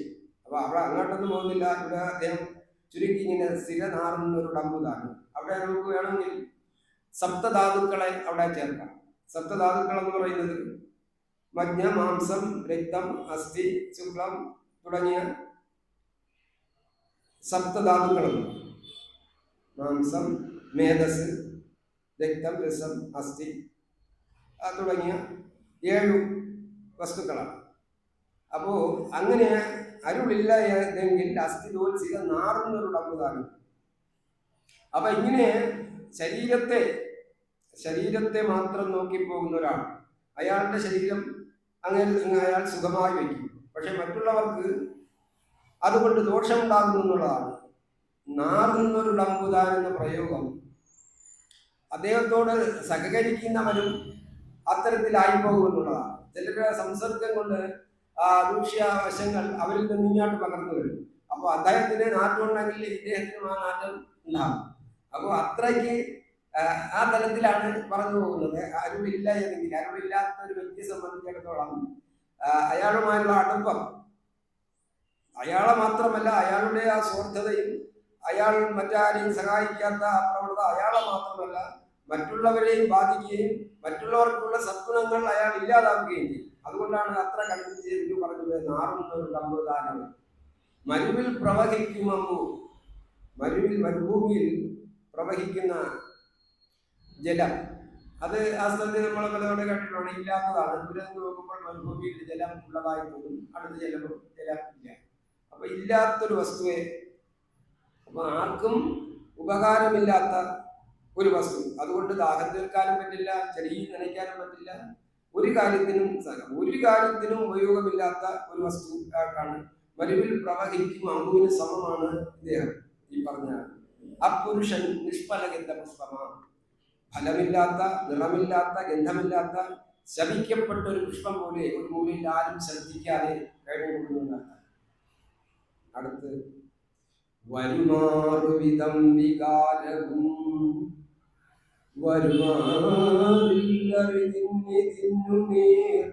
ഉരുവാമുടൽ വിട്ടു കീർത്തിയാം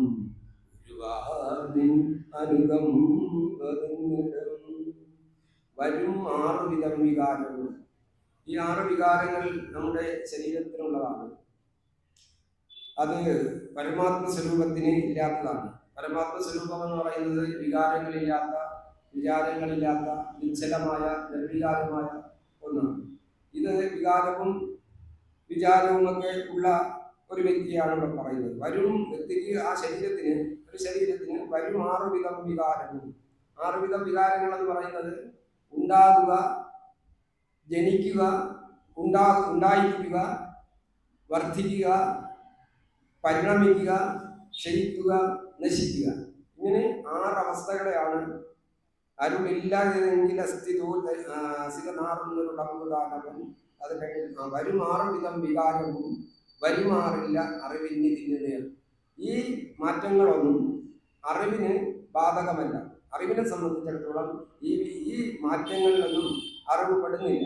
അറിവ് എക്കാലവും ഒരു മാറ്റവുമില്ലാതെ ഈ പ്രപഞ്ചം തന്നെ ഉണ്ടാക്കുന്നത് വിവർത്തമാണെന്നാണ് പറയുന്നത്. ഈ പ്രപഞ്ചം വിവർത്തം എന്ന് പറയുന്നത് സ്വയം രൂപത്തിനോ ഭാവത്തിനോ ഒന്നിനും മാറ്റമില്ലാതെ അതേ സ്ഥിതിയിൽ നിന്നുകൊണ്ട് ശക്തി സ്പന്ദിപ്പിച്ച് ഈ പ്രപഞ്ചത്തെ ഉണ്ടാക്കുന്നു. സസത്യ സർവം സങ്കല്പമാത്രേണ പരമേശ്വരൻ. സങ്കല്പം കൊണ്ട് ഈ നിര്ജാലനക്കാരനെ പോലെ ഭഗവാൻ ഒന്നും തന്നിൽ തന്നെ ഉള്ളതിനെ, ശക്തിയെ വിട്ട് ഈ പ്രപഞ്ചത്തെ ഉണ്ടാക്കുകയാണ് ചെയ്യുന്നത്. അപ്പോൾ ഇവിടെ വരുമാറിൽ അറിവിന്നിതിന്നു നേർ. ഇതൊന്നും ബ്രഹ്മത്തിന് ഇതൊന്നും ഉള്ളതല്ല. ഉരുവാ മുടൽ വിട്ട് പൂർത്തിയാം ഉരുവാർ നീ അനുകമ്പ നിന്നിടും. അനുകമ്പയുള്ള ഒരാൾ അതേസമയം അനുകമ്പയും സ്നേഹവും എല്ലാം തന്നെ മനുഷ്യത്വപരമായ അല്ലെങ്കിൽ സനാതന മൂല്യങ്ങളെല്ലാം തന്നെ അനുവർത്തിച്ചു വരുന്ന ഒരു വ്യക്തിയെ സംബന്ധിച്ചിടത്തോളം ഉരുവാ മുടൽ വിട്ടു, അയാൾ ഉടൽ വിട്ട് ഇവിടെ നിന്ന് പോയാലും, അയാൾക്ക് മരണം സംഭവിച്ചാലും, ഇവിടെ ജീവിച്ചാൽ ഇവിടെ ജീവിക്കുമ്പോൾ തന്നെ നല്ല കാര്യങ്ങൾ ചെയ്താൽ അവരെ എല്ലാവരും അറിയുകയും പ്രശംസിക്കുകയും സഹകരിക്കുകയും സ്നേഹിക്കുകയും ചെയ്യും. ഒരാൾ തന്നെ ത്യാഗത്തോടുകൂടി, നമ്മളിപ്പോൾ ഒരു വ്യക്തിയെ ഇഷ്ടപ്പെടുന്നത് യഥാർത്ഥത്തിൽ ഒരു ത്യാഗപരമായ, വളരെ ഒരു ത്യാഗം ചെയ്യുന്ന ഒരാളിനെ നമ്മൾ വളരെ ശ്രദ്ധിക്കും. ഇപ്പോൾ ഒരാളുടെ, അത് ഞാൻ ഇടയ്ക്ക് കണ്ടതാണ്, നമ്മുടെ ഒരു പട്ടിയെ ഒരു ആട്ടോ ഇടിച്ച് തള്ളിയിട്ടു. അപ്പോൾ അവിടെ നിന്ന് കണ്ടിട്ട് നിന്ന് ഇവിടെ ജോലി ചെയ്യുന്ന പാർക്കിലുള്ള ഒരു സ്ത്രീയും ഒരു പുരുഷനും അവർ ഓടിച്ചെന്ന് ആ പട്ടിയെ എടുത്ത് നോക്കിയിട്ട് ആട്ടോയിൽ പിടിച്ച് കയറ്റണം. ഞാൻ നോക്കി ഇവരെന്തിന് ആട്ടോയിൽ പിടിച്ച് കയറ്റുന്നതിനാണ്. അപ്പോൾ പിന്നെയാണ് ഞാൻ അറിഞ്ഞത് ഇത് ആ കടയിൽ നിന്നൊക്കെ ആഹാരം കഴിക്കുന്ന പട്ടിയാണ്. ഇവർ വല്ലപ്പോഴൊക്കെ അതിനെ കാണും. അപ്പോൾ അതിനോടുള്ള ഒരു അനുകമ്പ, അതുകൊണ്ട് ആട്ടോയിൽ നേരെ മൃഗാശുപത്രിയിലാണ് കൊണ്ടുപോകുന്നത്. നമ്മളാണെങ്കിലും അത്ര ത്യാഗങ്ങൾ ചെയ്യാറുണ്ട്. അപ്പം ത്യാഗം, ക്രിസ്തുവിന്റെ ത്യാഗവും മുഖപ്പത്തിന് സ്ഥൈര്യവും ഇതുപോലെയുള്ള നല്ല നല്ല ഗുണങ്ങൾ ചെയ്യുന്നവരെ ലോകം അറിയപ്പെടും. അതോടൊപ്പം കീർത്തിയാം ഉരുവാർ നീ അനുകമ്പ നിന്നിടും. കീർത്തിയാം ഉരുവെന്ന് പറയുന്ന അദ്ദേഹത്തിന്റെ കാലശേഷവും ആ യശസ് എക്കാലവും നിലനിൽക്കും. നല്ല കർമ്മങ്ങൾ ചെയ്യുന്നവരെ, അതായത് മിന്നിയിടുന്ന വിദ്യ കൊണ്ട് വഴിപോൽ ആർജിക്കും യശസ്, അതെന്നേക്കും നിലനിൽക്കും നീക്കമില്ലോർക്കുവിനെന്ന ഒഴിവാക്കി. അല്ലാതെ നമ്മൾ ഇപ്പോൾ ധനവും പണവും ഒക്കെ ഉണ്ടാക്കി വെച്ചെന്നും പറഞ്ഞ് നമ്മുടെ കാലശേഷവും ഉള്ള കാലത്തും ആരും അറിയില്ല. കാര്യം കടപ്പോട്ട് കൊടുക്കാതിരിക്കുമ്പോൾ പൊന്മണി ധാന്യവും പണവും ഒക്കെ കരുതി വെച്ചാലും അതൊന്നും നിലനിൽക്കയില്ല എന്നുള്ളതല്ല. അത് ആർക്കും കൊടുക്കാതിരിക്കുമ്പോഴും ദാനം ചെയ്യാതിരിക്കുമ്പോഴും ആരും അവരെ ഇഷ്ടപ്പെടുകയില്ല. ത്യാഗം ചെയ്യുന്നവരെയാണ് ലോകം ഇഷ്ടപ്പെടുന്നത്. ഗുരു എന്തുമാത്രം ത്യാഗമാണ് ഈ ലോകത്തിന് വേണ്ടി, നമ്മുടെ മനുഷ്യർക്ക് വേണ്ടി ചെയ്തിട്ടുള്ളതെന്ന് നമുക്ക് ആലോചിച്ചാൽ അതിനപ്പുറത്തൊരു കർമ്മയോഗി ഇല്ല. അതിന്റെ ശരീരം മാത്രമല്ല, തപസ് പോലും. അതാണ് പറഞ്ഞത്, എന്താണ് അന്യർക്ക് ഗുണം ചെയ്യുന്നതിന് ആയുസ്സും തപസ്സും ധന്യത്വം ഒടുങ്ങാ തപസ്സും. തപസ് എന്ന് പറയുന്നത് എത്രയെങ്കിലും വർഷങ്ങൾ തപസ് ചെയ്ത് എത്രയെങ്കിലും രാത്രികൾ ഉണർന്നിരുന്ന് ആഹാരമില്ലാതെ ജലമില്ലാതെ സർവത്യാഗങ്ങളും സഹിച്ച് ഏകനായി ഇത്രയും നാളുകൾ നൽകി കെട്ടിയ ആ ആത്മസാക്ഷാത്കാരത്തിന്റെ ഫലം, ആ ശക്തി മറ്റുള്ളവർക്ക് വേണ്ടി വിനിയോഗിച്ച ഒരേ ഒരു മഹാൻ നമ്മുടെ ഗുരുദേവൻ മാത്രമാണ്. അതിനപ്പുറത്തെ ഒരു ത്യാഗിയെ നമുക്ക് കാണാൻ കഴിയില്ല. പിന്നെ ഉള്ളത് പറയപ്പെടുന്നത് ബുദ്ധനെയാണ്. ബുദ്ധനെ സംബന്ധിച്ചിടത്തോളം അനുകമ്പയും അഹിംസയും ഒക്കെ ബുദ്ധൻ വളരെയേറെ അതിനുവേണ്ടി പരിശ്രമിച്ചിട്ടുണ്ടെന്നല്ല, അദ്ദേഹത്തിന്റെ ജീവിതം തന്നെ അതിനു വേണ്ടിയുള്ളതാണ്. അത് പിന്നെ ബുദ്ധനെ പറ്റി പറയാം. ഇപ്പോൾ അടുത്ത് പറയുന്നത് പരമാർത്ഥമുരച്ചു തേർവിടും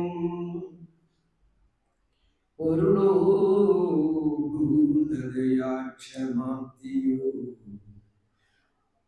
സരളാദ്വയ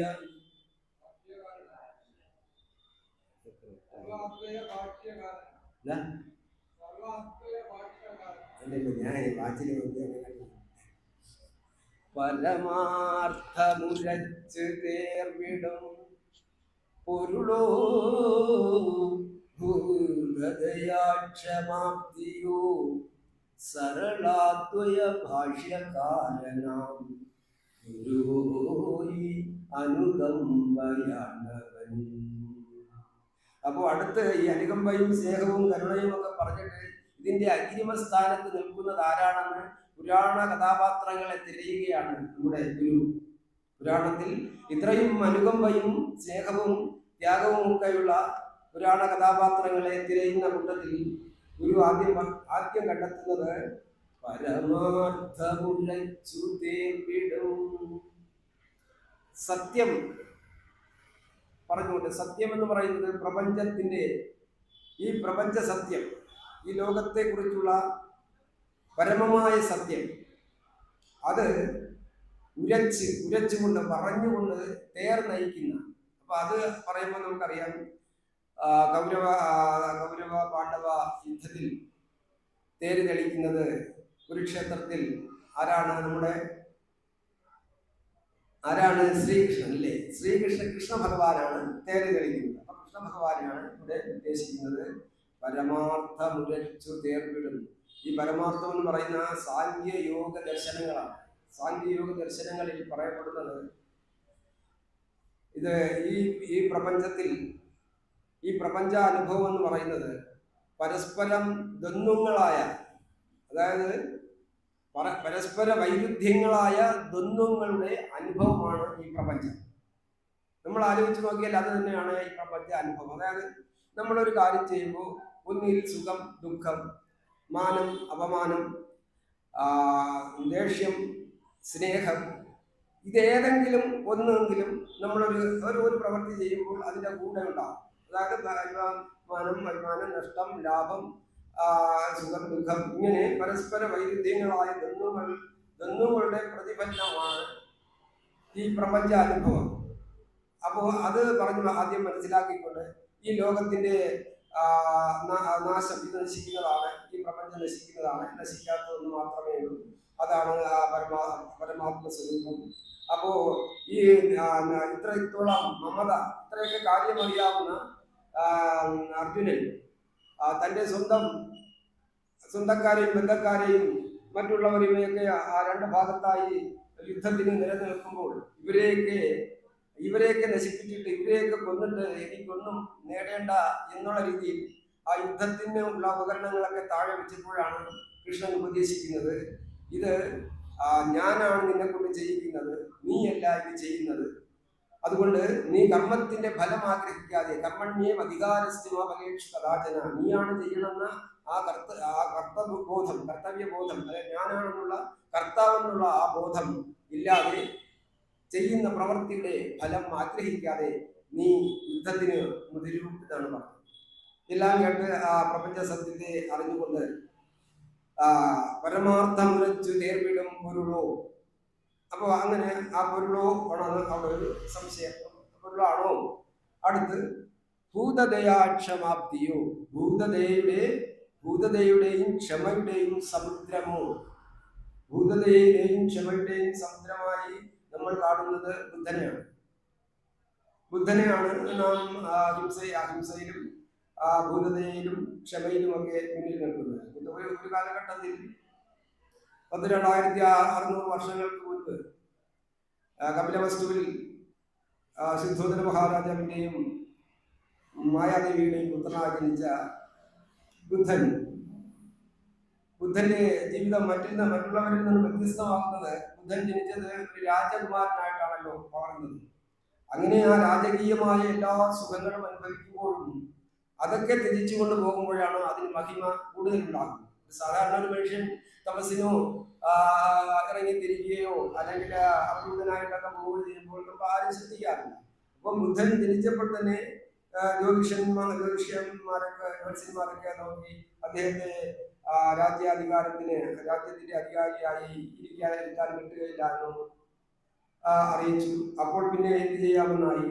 എങ്കിൽ ദുഃഖം ഉണ്ടാക്കുന്ന ഒരു കാഴ്ചയും ബുദ്ധന്റെ നേർക്കുണ്ടാകരുതെന്ന് പറഞ്ഞു. അദ്ദേഹത്തിന് ദുഃഖമുണ്ടാകുന്ന കാഴ്ചകളുണ്ടായാൽ പെട്ടെന്ന് തന്നെ അതിൽ ഈ പ്രപഞ്ച അനുഭവങ്ങളോട് വിരക്തി തോന്നി പെട്ടെന്ന് ആ ആധ്യാത്മികതയിലേക്ക് കടക്കും. അങ്ങനെ വളരെ വളരെ സുഖലോലുപനായി 4 മണിമന്ദിരങ്ങളാണ് വസിക്കുന്നതിന് കഴിയുന്നത്. ഒന്ന് തണുപ്പ് സമയത്തും ചൂട് സമയത്തും മഞ്ഞ് സമയത്തും ഇങ്ങനെ വ്യത്യസ്തമായ ഓരോ കാലത്തിൽ മഴയുള്ളപ്പോഴും ഒക്കെ ഓരോരോ പ്രത്യേകം ചൂട് സമയത്ത് ചൂട് തട്ടാതെ നല്ല രീതിയിൽ വസിക്കുന്നതിനുള്ള ഒരു കെട്ടിടം, മറ്റത് അതിനനുസരിച്ചുള്ളൂ. അങ്ങനെ ഈ 4 വ്യത്യസ്തമായ മണിമന്ദിരങ്ങൾ എല്ലാ തോഴിമാരും മറ്റെല്ലാ സുഖ സൗകര്യങ്ങളും നൽകി.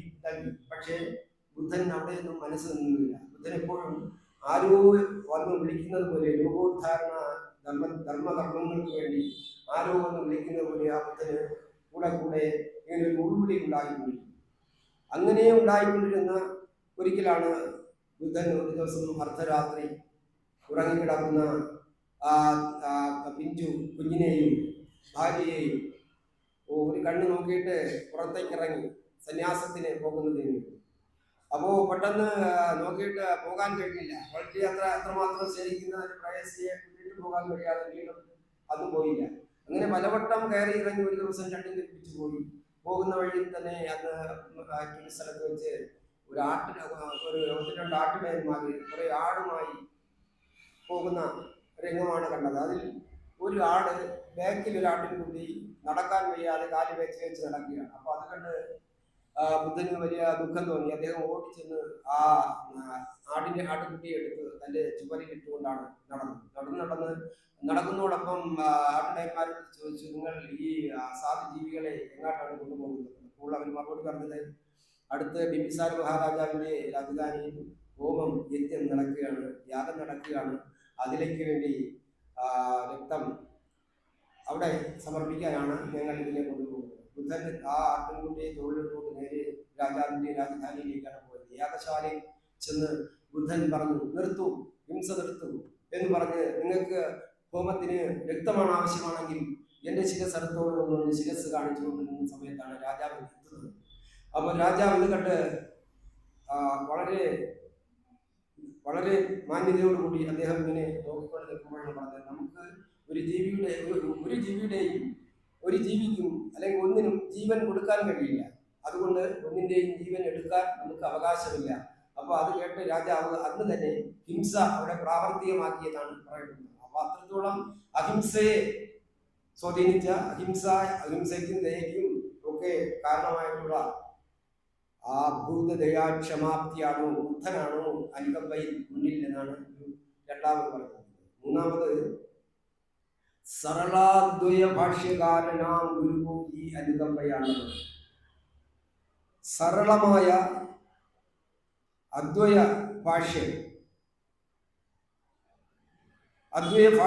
ഭാഷ്യകാരനാം ഗുരു ഈ അനുകമ്പയാണ്.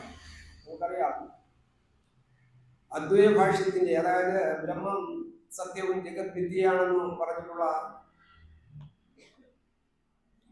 ശ്രീമദ് ശങ്കർ ഭഗവത് ഭാഗവതരെയാണ് ഇവിടെ പറയുന്നത്. അപ്പോ അദ്ദേഹം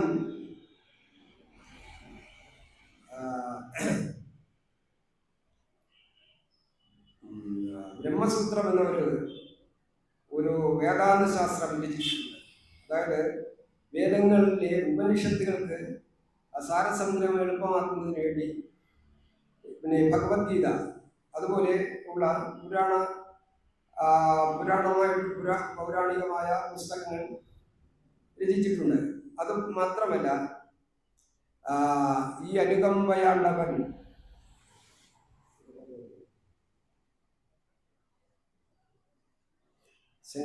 ശങ്കരാചാര്യൻ. അപ്പോ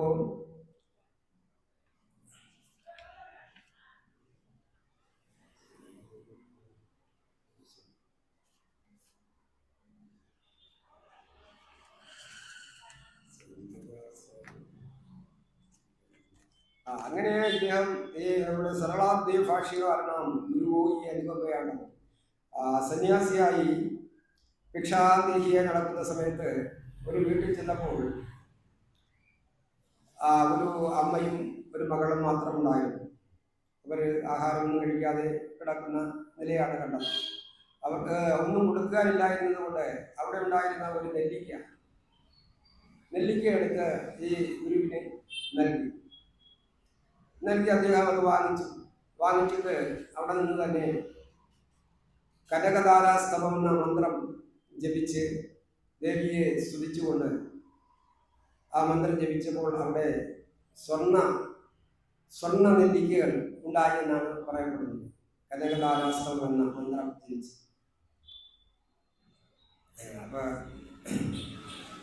പിന്നെ പറയുന്ന പുരുഷാകൃതി പൂണ്ട ദൈവം പുരുഷനായിട്ട് പുരുഷാകൃതി പൂണ്ട ദൈവവും നരദിവ്യാകൃതി പൂണ്ട ധർമ്മവും. പുരുഷാകൃതി പൂണ്ട ദൈവം എന്നൂടെ പറയുന്നത്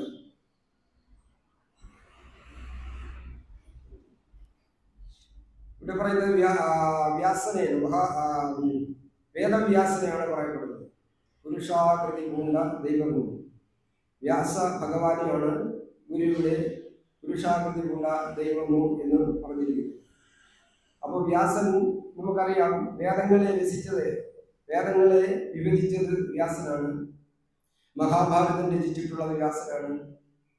മഹാഭാരതത്തിന്റെ 17 മുതൽ 40 വരെയുള്ള അധ്യായങ്ങളാണ് ഭഗവത്ഗീതയായി മാറ്റിയിട്ടുള്ളത്. അത് കഴിഞ്ഞു വ്യാസൻ, നമുക്കറിയാം, വ്യാസൻ പരാശര മഹർഷിയുടെയും മത്സ്യഗന്ധിയുടെയും പുത്രനാണ്.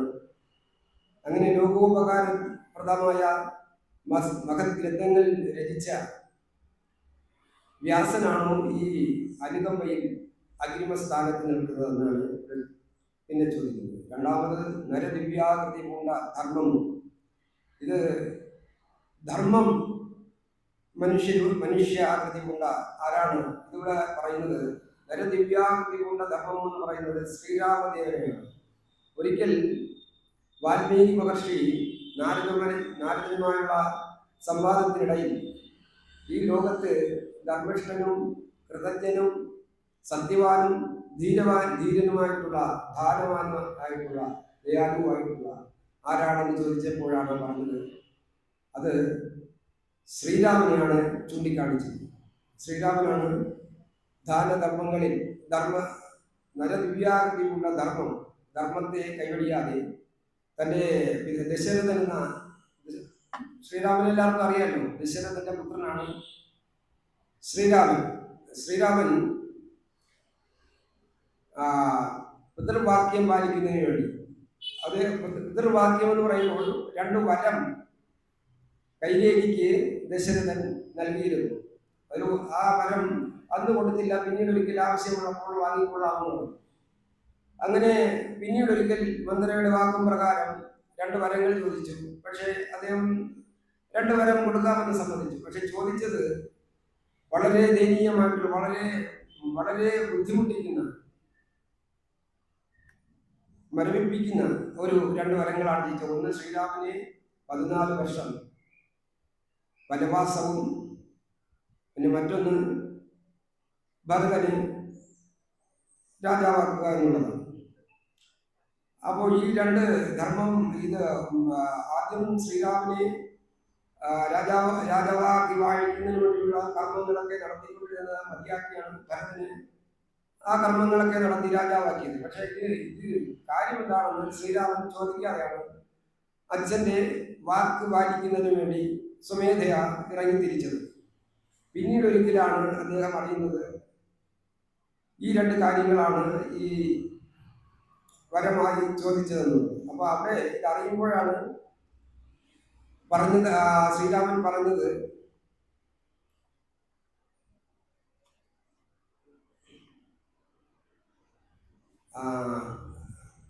പിതാവിന് വേണ്ടി എൻ്റെ ജീവനും സീതയെയും അല്ല എൻ്റെ ലക്ഷ്മണനെയും ആരെ വേണമെങ്കിലും കൊടുക്കാൻ ഞാൻ തയ്യാറാണ്. തീയിൽ ചാടണമെങ്കിൽ പാപകണ്ടെങ്കിൽ പതിക്കണമെങ്കിലും ഏവം വിഷം കുടിക്കണമെന്നാലും താതൻ നിയോഗിക്കിൽ അതിൽ തെല്ലുമേ മാറ്റം വരാതെ ചെയ്യാമെന്നും സംബന്ധിച്ച ശ്രീരാമനെയാണ് ഇവിടെ ധർമ്മത്തിന്റെ അധിപതിയായി അഗ്രിമസ്ഥാനത്ത് നിർത്തിയിരിക്കുന്നത്. ഒരു അടുത്ത് പറയുന്നത് പരമേശ പവിത്രനും എന്ന് പറയുന്നത് ഇവിടെ യേശു ക്രിസ്തുവിനെയാണ് പറയുന്നത്. ക്രിസ്തുദേവൻ നമുക്കറിയാം, ക്രിസ്തുദേവൻ ജോസഫിന്റെയും മറിയത്തിന്റെയും മകനാണ്. അപ്പോ ജന്മത്തിൽ തന്നെ വിവാഹം കഴിക്കുന്നതിന് മുമ്പ് തന്നെ മറിയം ഗർഭസ്ഥയായിരുന്നു, അല്ലെങ്കിൽ ഗർഭവതിയായിരുന്നു എന്നുള്ളതാണ്. അതായത് കുന്തി കർണനെ ജനിച്ചത് സൂര്യഭഗവാനിലാണെന്ന് പറയുന്നത് പോലെ അങ്ങനെ ഇതറിഞ്ഞ ജോസഫ് മറിയത്തെ ഉപേക്ഷിക്കുന്നതിന് വേണ്ടിയുള്ള നടപടികൾ ആരംഭിച്ചപ്പോൾ ഒരു ദൈവദൂതൻ വന്ന് ജോസഫിനോട് പറഞ്ഞു, ഇത് പരിശുദ്ധാത്മാവിനാൽ സംഭവിച്ചതാണ്, ഈ ദിവ്യഗർഭമാണ്, ഇത് അപ്രകാരം ഉപേക്ഷിക്കരുത് എന്ന് വന്ന് പറഞ്ഞു. അതിനുശേഷം ക്രിസ്തുവിന് തന്നെ സ്വയം ദൂതന്മാർ വന്ന് പറയുകയുണ്ടായി, ദൈവപുത്രനാണെന്ന് പറയുകയും അതിന് സംബന്ധമായ കാര്യങ്ങളൊക്കെ ഉണ്ടായി. അടുത്ത് പറയുന്ന പരമേശ പവിത്രപുത്രനും കരുണാവാൻ നബി മുത്തുരുത്തന്നു. നബിയെ മുത്തുരുത്തമായിട്ടാണ്, വിലമതിക്കാൻ കഴിയാത്ത മുത്തുരുത്തമായിട്ടാണ് ഇവിടെ അവതരിപ്പിച്ചിരിക്കുന്നത്. നബി എന്ന് പറയുന്ന നബി അബ്ദുള്ളയുടെ മകനാണ്. മക്കയിലാണ് ജനനം. അപ്പോ നബി ജനിക്കുന്ന കാലത്ത്, ജന്മമെടുത്ത കാലഘട്ടത്തിൽ മക്കയിൽ അതായത് സംസ്കാരത്തിന്റെ ഒരു തരി പോലും തീണ്ടിയിട്ടില്ലാത്ത അസംസ്കൃതരായ പ്രാകൃതരായ കുറെ ജനങ്ങൾ വസിക്കുന്ന സ്ഥലമായിരുന്നു. അവിടെ അത്രയ്ക്ക് സംസ്കാരമില്ലാത്ത ഒരു സമയമായിരുന്നു അക്കാലത്ത്. അവരെ എങ്ങനെയെങ്കിലും ധരിച്ചെടുക്കുവാൻ വേണ്ടി വളരെയേറെ പ്രയത്നിച്ച മഹാത്മാവാണ് നബി തിരുമേനി. അങ്ങനെ അദ്ദേഹം ഇവരിൽ നിന്നും വ്യത്യസ്തനായി വർഷത്തിൽ ഒരു മാസം വനത്തിൽ പോയി ഗുഹകളിൽ ധ്യാനത്തിൽ നിന്ന് ഒരു മാസം കഴിയുമ്പോൾ വീണ്ടും പരിചയം ചെയ്യും. അങ്ങനെ ഇരിക്കെ ഒരു കാബ ക്ഷേത്രത്തിൽ ഏകദൈവ സമ്പ്രദായത്തിന് വേണ്ടി നമ്മുടെ നബി ശ്രമിക്കുകയുണ്ടായി, ഏകദൈവ സമ്പ്രദായത്തിന് വേണ്ടി. അപ്പോൾ അവിടെ ഒരു കാബ പള്ളി, അങ്ങനെ അതിന് പരിശ്രമിച്ചിരുന്നപ്പോൾ അസംസ്കാരശൂന്യരായ കുറെ പേർക്ക് ചേർന്ന് അവിടെ ബഹുദൈവ പ്രതിഷ്ഠകളൊക്കെ നടത്തി. അതിലെ മനന്തൊന്ന് നബി ദേവൻ ഇരിക്കുമ്പോഴാണ് ഒരു അരുളുണ്ടായത്. അള്ളാഹുവിന്റെ ദൂതനാണ് നബി എന്നും നബിക്ക് കുറെ അരുളുകൾ, കുറെ വചനങ്ങൾ പറഞ്ഞു. അതിനെ പിന്നീട് നബിയുടെ കൂട്ടത്തുള്ളവർ അതിനെപ്പറ്റി സംശയാലുക്കളായി അവരത് ആ അരുൾ എന്താണെന്ന് പറയണമെന്നും അതിനെ വിവർത്തനം ചെയ്യണമെന്നും പറഞ്ഞു. അപ്പോൾ അത് അക്ഷരാഭ്യാസമില്ലായിരുന്ന നബി അവയെല്ലാം കൃത്യമായി അത് വിവരിക്കുകയും ആ അരുൾ പറയുകയും ചെയ്തു. അതാണ് പിന്നെ ഇസ്ലാം മത ഗ്രന്ഥമായി രൂപം കൊണ്ടിട്ടുള്ളത്. അടുത്തു പറയുന്നത് ജ്വരമാറ്റി വിഭൂതി കൊണ്ട് മുന്നരിതാം വേലകൾ ചെയ്ത മൂർത്തിയോ. ജ്വരം എന്ന് പറയുന്നത് പനി ജ്വരമാകുമല്ലോ. ആ ജ്വരം മാറ്റി വിഭൂതി കൊണ്ട് മുന്നരിതാം വേലകൾ ചെയ്ത മൂർത്തിയോ. മുൻപാരും ചെയ്തിട്ടില്ലാത്ത വേലയാണ് ഈ ജ്വരം മാറ്റി ഇങ്ങനെ ഭസ്മം കൊണ്ട് ഭസ്മം ജപിച്ചിട്ട് കൊടുത്ത് ജ്വരം മാറ്റി. ഇത് ആരെയെന്ന് വെച്ചാൽ പണ്ട് തമിഴ്നാട്ടിൽ ഒരു രാജാവുണ്ടായി. ആ രാജാവാണ്, അദ്ദേഹത്തിന്റെ പേര് കുബ്ജപാണ്ഡ്യൻ എന്ന് പറയും. ഈ കുബ്ജപാണ്ഡ്യന്റെ ജ്വരം മാറ്റുന്നതിന് വേണ്ടി ഒരിക്കൽ കുബ്ജപാണ്ഡ്യൻ അങ്ങനെ ഇരിക്കുന്ന കാലത്ത് ഒരു അതായത്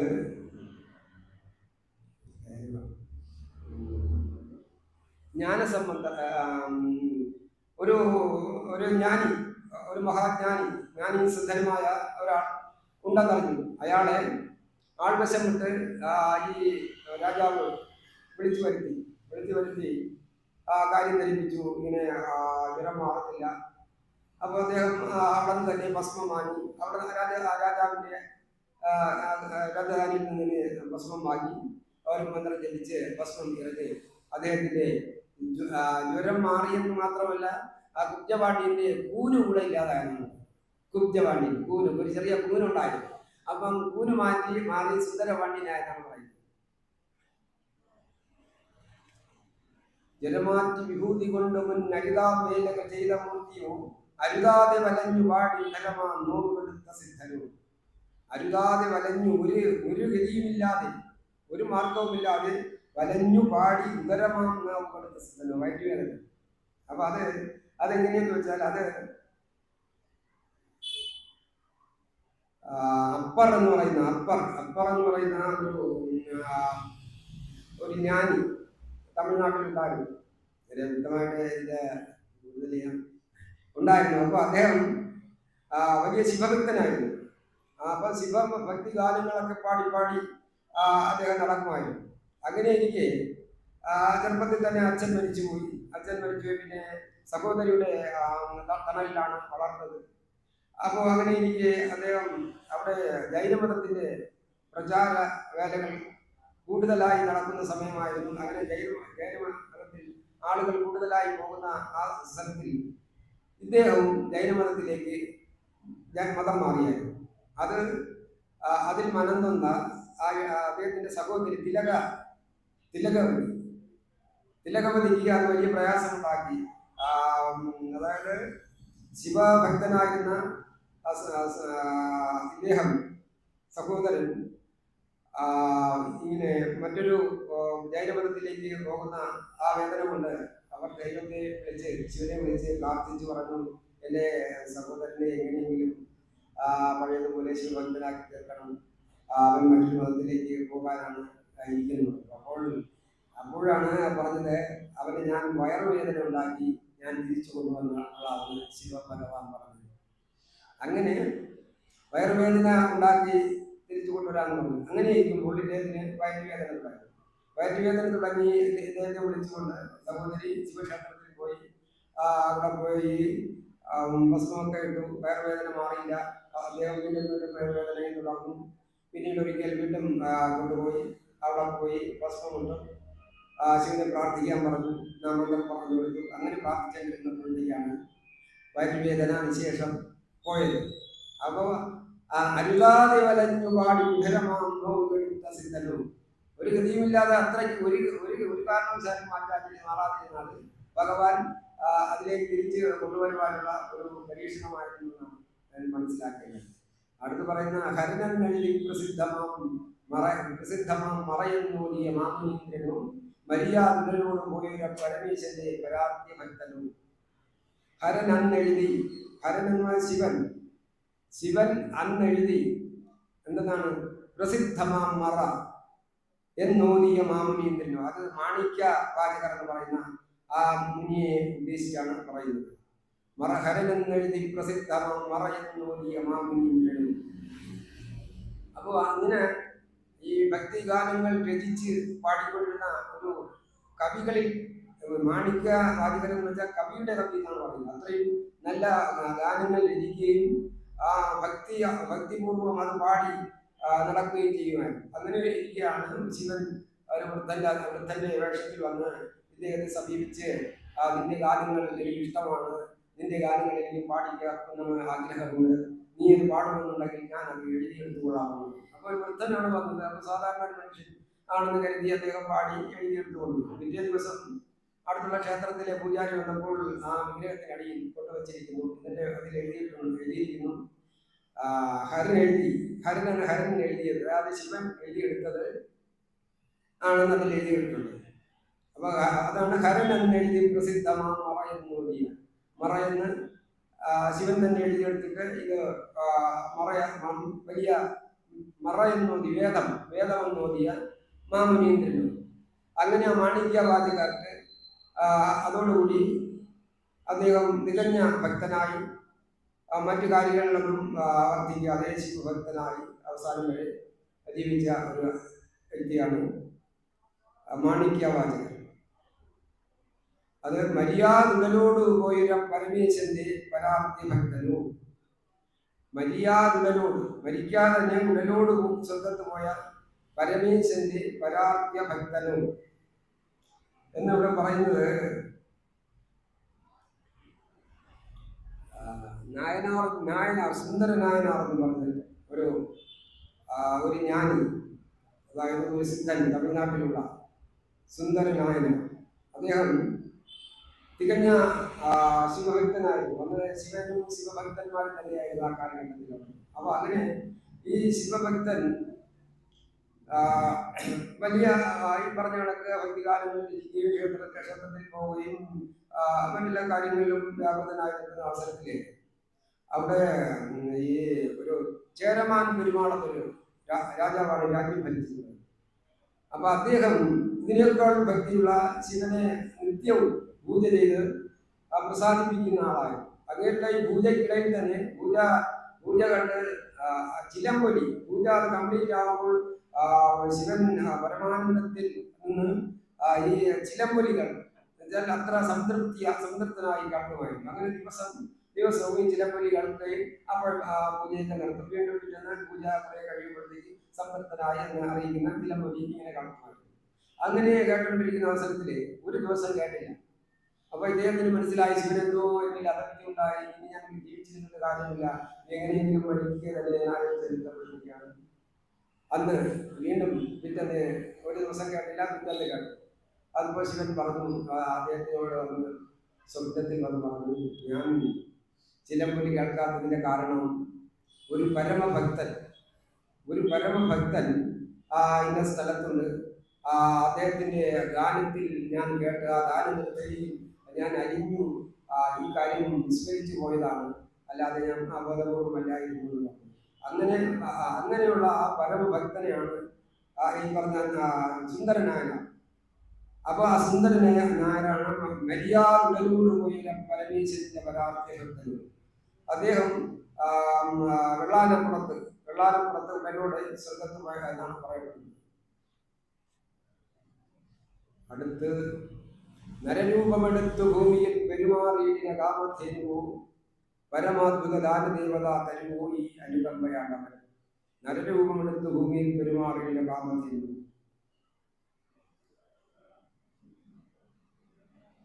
ഇത് രണ്ടുപേരുടെ പേരുകളാണ്. ഒന്ന് പൃഥ്വി ചക്രവർത്തിയും മറ്റൊന്ന് രന്തിദേവനുമാണ്. അപ്പോ പൃഥ്വി ചക്രവർത്തി എന്ന് പറയുന്നത് വേദന്റെ പുത്രനാണ്. പൃഥ്വി ചക്രവർത്തി അദ്ദേഹം ജന്മനാ തന്നെ അദ്ദേഹത്തിന്റെ ശരീരത്തിൽ ദേവതമാരുടെ, അതായത് അടയാളങ്ങൾ, ശരീരത്തില് ദേവതമാരുടെ അടയാളങ്ങൾ ഉണ്ടായിരുന്നു എന്നാണ് പറയപ്പെടുന്നത്. അങ്ങനെ ഈ അടയാളങ്ങൾ, ദിവ്യമായ ആ അടയാളങ്ങൾ കൊണ്ട് ഋഷിമാർ അദ്ദേഹം വിഷ്ണുവിന്റെ അവതാരമാണെന്ന് പറഞ്ഞു. ജനങ്ങൾ അദ്ദേഹത്തെ രാജാവാക്കി രാജ്യം ഭരിച്ചുകൊണ്ടിരുന്നു. വളരെ നീതിജ്ഞനാണ്. സ്വന്തം പുത്രനാണ് തെറ്റ് ചെയ്താലും അവരെ ശിക്ഷിക്കുന്ന തരത്തിലുള്ള അത്ര കർശനമായ നല്ല ഒരു ഭരണാധികാരിയാണ്. അങ്ങനെ ഇരിക്കുമ്പോഴാണ് ഒരു വലിയ അതായത് പ്രകൃതി ദോഷം, പ്രകൃതി ദോഷമുണ്ടായി. കുടിക്കാൻ ദാഹിച്ചാൽ കുടിക്കാൻ വെള്ളമില്ലാതെ, കഴിക്കാൻ ആഹാരമില്ലാതെ, ഒന്നുമില്ലാതെ ജനങ്ങളെല്ലാം വലഞ്ഞ് പക്ഷികളും മൃഗങ്ങളും ഒക്കെ മരിക്കുന്ന തലത്തിലേക്ക് പോയി. അപ്പോഴത്തേക്കും പൃഥ്വിരാജാവ് ഒരു വിധിയുമില്ലാതെ അദ്ദേഹത്തിന് പെട്ടെന്ന് ദേഷ്യം അദ്ദേഹം ഓടിച്ചെന്ന് അമ്പുവില്യം കയ്യിലെടുത്തു. ചെന്നു ഭൂമിയോട് ധരയെ, വസുന്ധരെ എന്ന് ഭൂമി വിളിച്ചുകൊണ്ട്, നീ എന്താണ് കാട്ടുന്നത്? ഈ ജീവികളെല്ലാം ഇങ്ങനെ നശിച്ചു പോകുമ്പോൾ നീ എന്താണ് നോക്കിക്കൊണ്ടിരിക്കുന്നത്? കരുണയില്ലേ എന്ന് പറഞ്ഞ് അമ്പ് ഇത് നിന്നെ നശിപ്പിക്കുമെന്ന് പറഞ്ഞപ്പോൾ ഭൂമിദേവി ഗോരൂപം കൊണ്ട് തിരിഞ്ഞു നിന്ന് പറഞ്ഞു, ഞാനിതാ എല്ലാം ഇവിടെ അവിടത്തേതായി പ്രസാദിക്കുന്നു. ആവശ്യമുള്ളതെല്ലാം കാമധേനുവിനെ പോലെ പൃഥ്വിരാജാവിൻ്റെ മുന്നിൽ ഭൂമിദേവി ഗോരൂപം ധരിച്ചു നിൽക്കുകയും അങ്ങനെ എല്ലാം ആവശ്യമുള്ളതെല്ലാം ഒരു കാമധേനുവിനെ പോലെ നൽകുകയും ചെയ്തു. അതാണ് പരമാത്ഭുത ദാനദേവത കാമധേനുവോ. അടുത്ത് പറയുന്നത് രന്തിദേവനാണ്. രന്തിദേവന്റെ കഥ പറയുന്നത്, രന്തിദേവൻ രാജാവായിരുന്നു. അദ്ദേഹം വളരെ വളരെ വലിയ ധർമ്മിഷ്ഠനായിരുന്നു. ധർമ്മിഷ്ഠനായെന്ന് വെച്ചാൽ അദ്ദേഹം കയ്യിൽ ഉണ്ടെങ്കിൽ കൊടുത്തിരിക്കും. അപ്പൊ അങ്ങനെ അവിടെ ദാരിദ്ര്യമൊക്കെ വന്നപ്പോഴത്തേക്ക് ആ രാജ്യത്ത് എല്ലാവർക്കും കയ്യിലിരുന്നതെല്ലാം കൊടുത്തു തീർക്കും. ഈ പറഞ്ഞ പോലെ നമ്മുടെ ദുരിതങ്ങൾ വരുമ്പോഴത്തേക്ക് പ്രത്യേകം മാറ്റി വയ്ക്കുന്ന ധനമുണ്ടല്ലോ, അതുപോലും ഇല്ലാതെ കംപ്ലീറ്റ് കൊടുത്തു തീർത്തു. അവസാനം അദ്ദേഹത്തിന് പോലും ആഹാരം കഴിക്കാൻ നോക്കാത്ത നിലയിലാണ്. അങ്ങനെ ഇരിക്കുമ്പോഴാണ് കുറച്ച് ഗോതമ്പ് കഞ്ഞി കൊണ്ടുവന്ന് കൊടുക്കുന്നത്. ഗോതമ്പ് കഞ്ഞി കൊണ്ടുവന്ന് കൊടുക്കുമ്പോഴത്തേക്ക് അത് കുടിച്ചുകൊണ്ടിരിക്കുമ്പോൾ ആദ്യം ഒരു ബ്രാഹ്മണൻ വരുമ്പോൾ അതിഥിക്ക് സൽക്കാരം ചെയ്യണമല്ലോ, അതിഥിയെ മാനിക്കണമല്ലോ എന്ന് പറഞ്ഞ് അതിൽ പകുതി ബ്രാഹ്മണന് കൊടുക്കുന്നു. അത് കഴിഞ്ഞിട്ട് ഇനി ബാക്കിയെങ്കിലും കുടിക്കാമെന്ന് ഇരിക്കുമ്പോഴാണ് ശൂദ്രൻ വരുന്നത്. ശൂദ്രൻ വരുമ്പോഴും അവരെയും അതിഥിയാണല്ലോ, സൽക്കരിക്കണമല്ലോ എന്ന് പറഞ്ഞ് അവനും ബാക്കിയുള്ളത് കൊടുത്തു. അത് കഴിഞ്ഞപ്പോഴാണ് ഒരു ചണ്ടാളൻ വരുന്നത്. ചണ്ടാളൻ വന്നപ്പോഴും ചണ്ടാളൻ പട്ടിയുമായിട്ട് വന്നു. അതിൽ പകുതി അദ്ദേഹത്തിന് കൊടുത്തു. അത് കഴിഞ്ഞിട്ട് വേറെ ഒരു നായാടി അദ്ദേഹം വന്നു കയറി. അപ്പോൾ ആകപ്പാടെ പിന്നെ അവശേഷിക്കുന്നത് വളരെ വളരെ കുറച്ച് സാധനം മാത്രമേ ഉള്ളൂ. അപ്പോൾ അത് അദ്ദേഹത്തിന് നൽകിക്കൊണ്ട് അദ്ദേഹം പറഞ്ഞു, ഇനി ഞാൻ ആരെയും സ്നേഹിക്കുന്നില്ല, ഞാൻ ഭഗവാനെ മാത്രമേ സ്നേഹിക്കുന്നുള്ളൂ. ഈ ബാക്കിയുള്ള ഈ തീർത്ഥത്തിനാൽ നിങ്ങൾ എല്ലാവരും സംതൃപ്തരാകട്ടെ എന്ന് പറഞ്ഞു. അങ്ങനെ പറഞ്ഞാണ് രന്തിദേവൻ. അപ്പൊ ഇവിടെ ഇത്രയും വരെ പറഞ്ഞു ഇവിടെ അവസാനിക്കുകയാണ്. അടുത്തത് അരിമാമറയോതും അർത്ഥവും ഗുരുബോധും മുനിയോതും അർത്ഥവും ഒരു ജാതിയിലുള്ളതും ഒരു ഓർത്താൽ അഖിലാഗമത്തിന് ഫലശ്രുതി. അപ്പോ അരുമാമറയോതും, മാമറ എന്ന് വെച്ചാൽ മഹാമറ എന്ന് വെച്ചാൽ വേദാന്തം ഓതുന്ന അർത്ഥവും ഗുരുക്കന്മാർ ഓതുന്ന അർത്ഥവും മുനികൾ പറയുന്ന അർത്ഥവും എല്ലാം ഒരു ജാതിയിലുള്ള ഒന്നുതാൻ, ഒരേ രീതിയിലുള്ള ഒന്നുതാൻ, ഒരു ഓർത്താൽ അഖിലാഗമത്തിന്. അപ്പോൾ ഇവിടെ ഇത് അവസാനിക്കുകയാണ്. എല്ലാവർക്കും നമസ്കാരം.